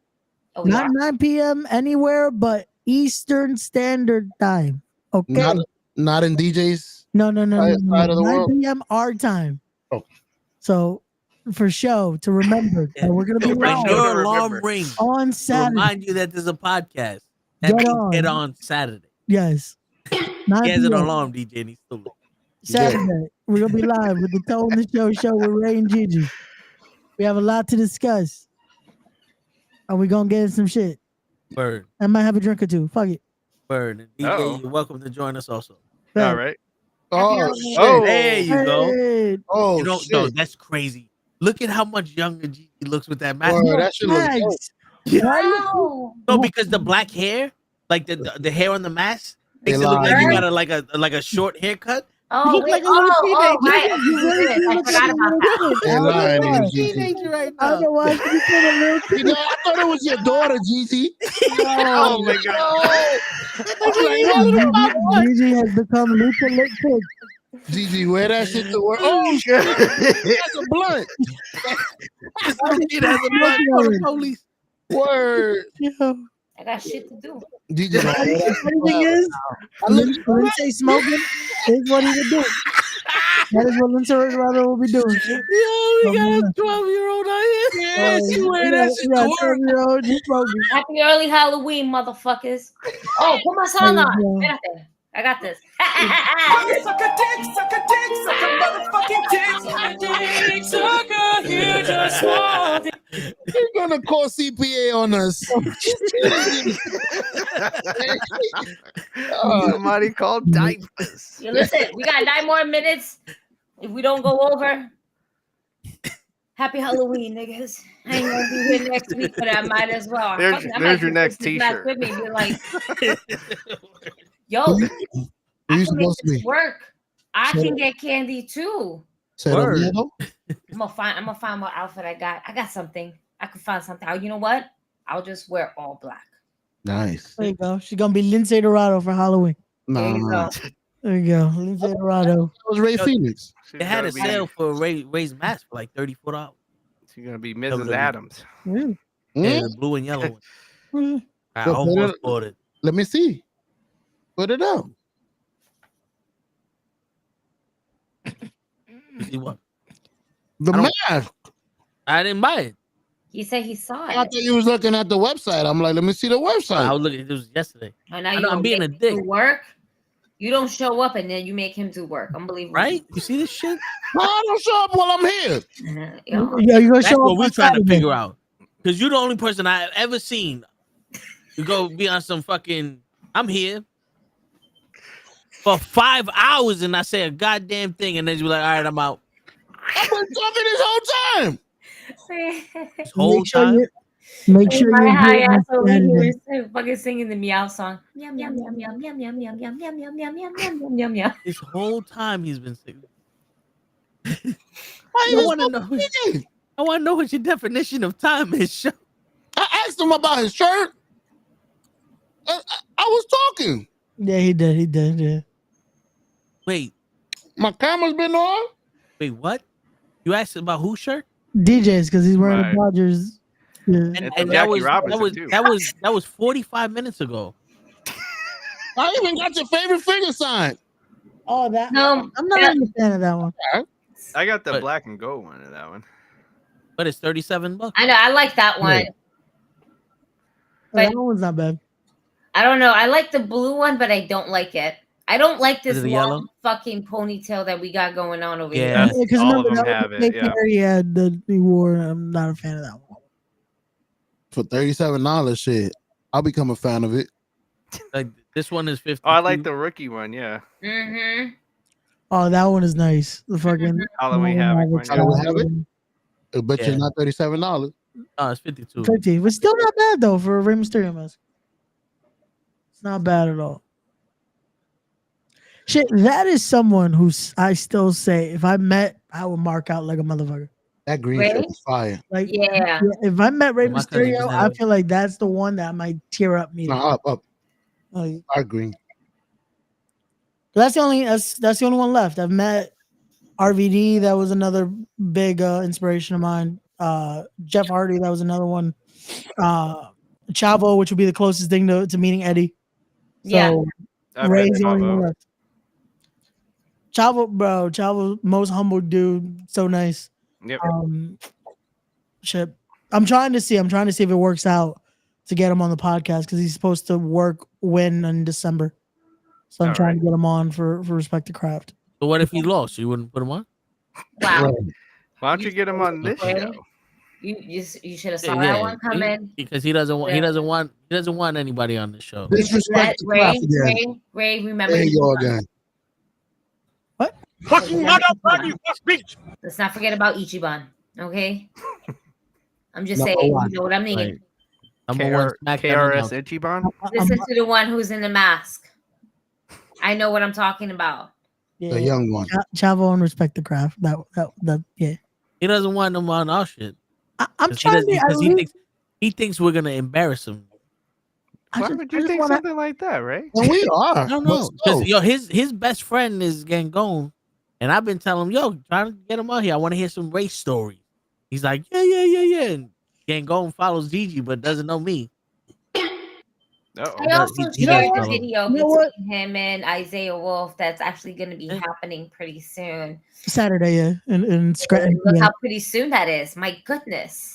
You know what? I'm gonna see. so I'm gonna put in a word with one Dr. Sleep and see if his schedule works out with us.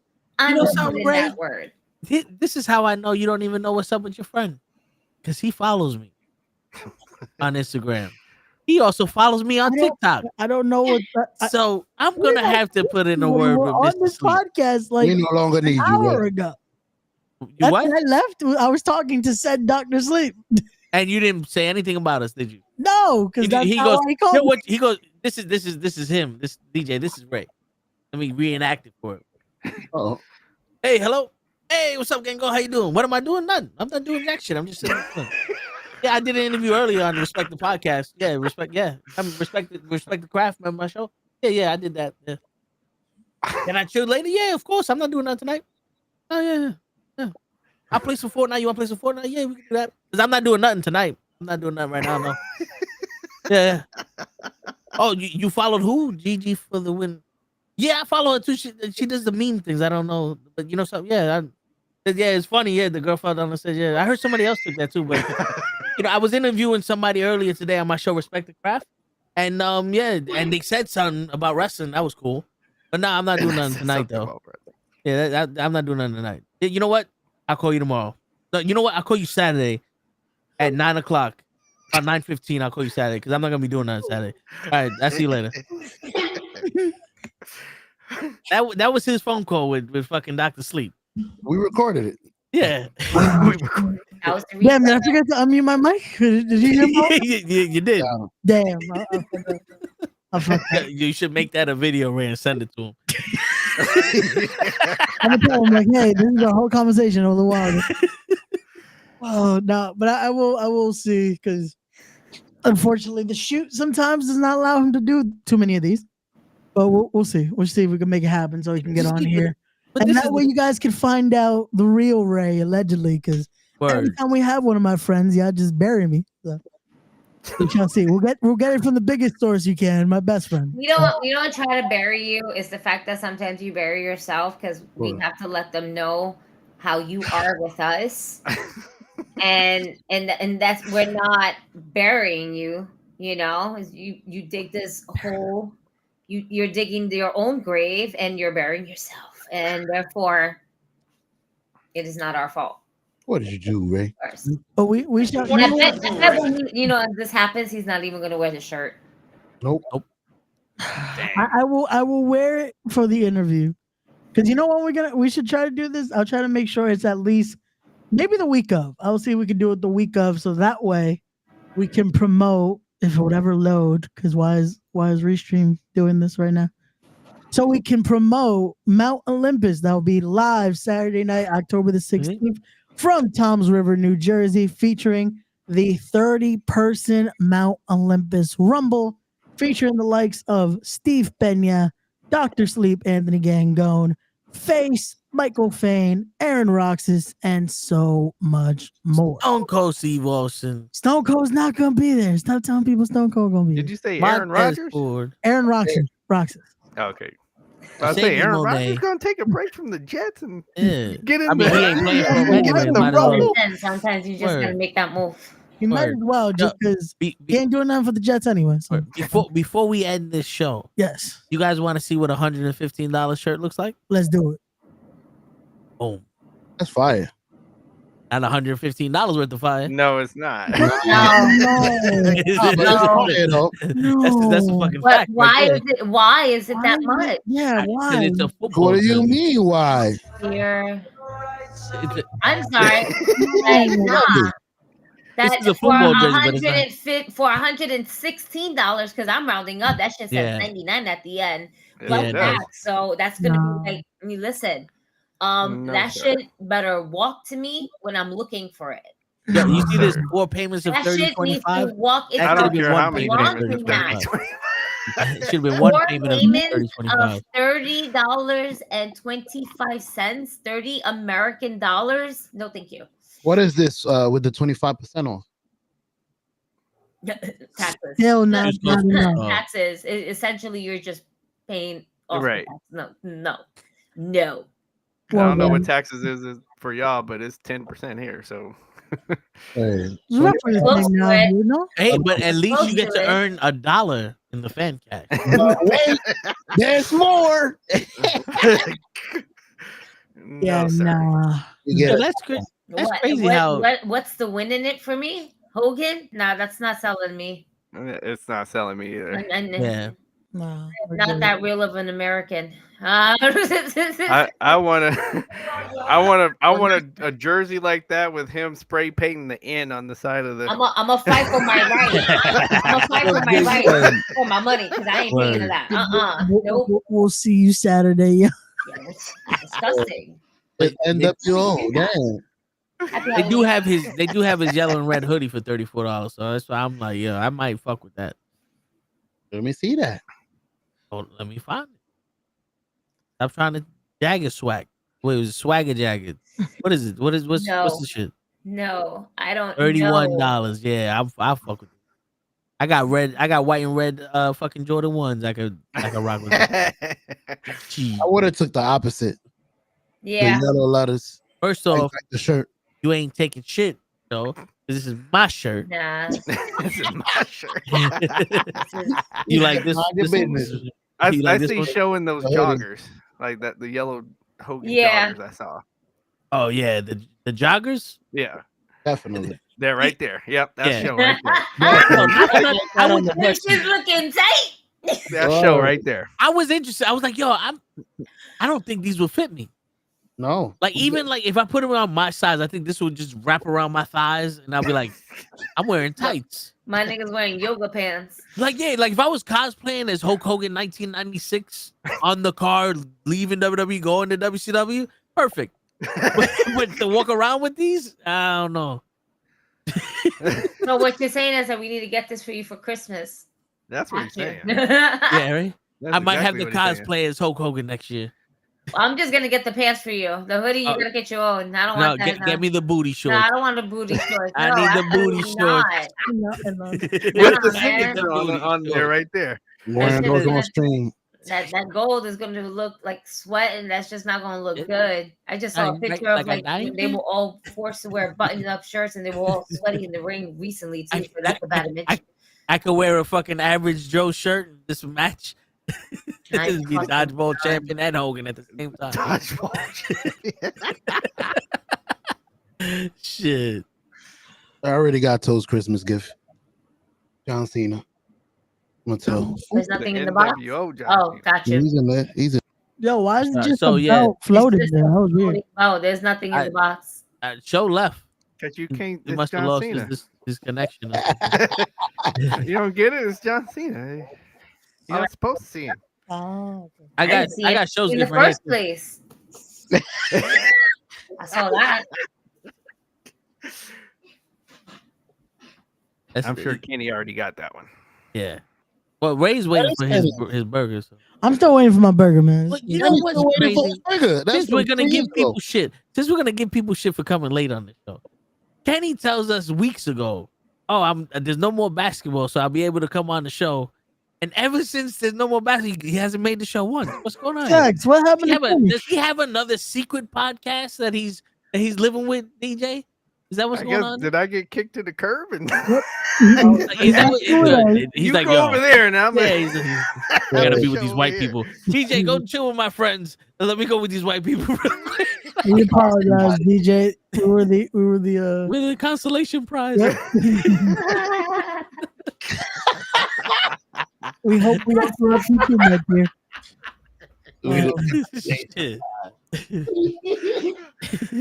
But at least you're here with us now. Yeah, that's right. I'm glad you're Oh, here. wait, my ears are up here. I got dropped off in the Knucklehead network. Word. Play with them while I go get my pack of cigarettes. I got Some milk. somebody Going out for milk. I need some milk. I'm gonna get some milk and cigarettes. I'll be right back. that fool never came back. I think Kenny. I'll be here with Top Ramen and chasing insects out the cornflakes. Like what happened here? Kenny. Damn, Kenny. To Kenny. Man, fuck you, Mama Webble. Why call Mama Finger? That's right. All right. Yeah. And on Now that note. And on that note, ladies and gentlemen, it's your friendly neighborhood knuckleheads signing out. A morbid way. Everybody. Noses. Get them Hogan.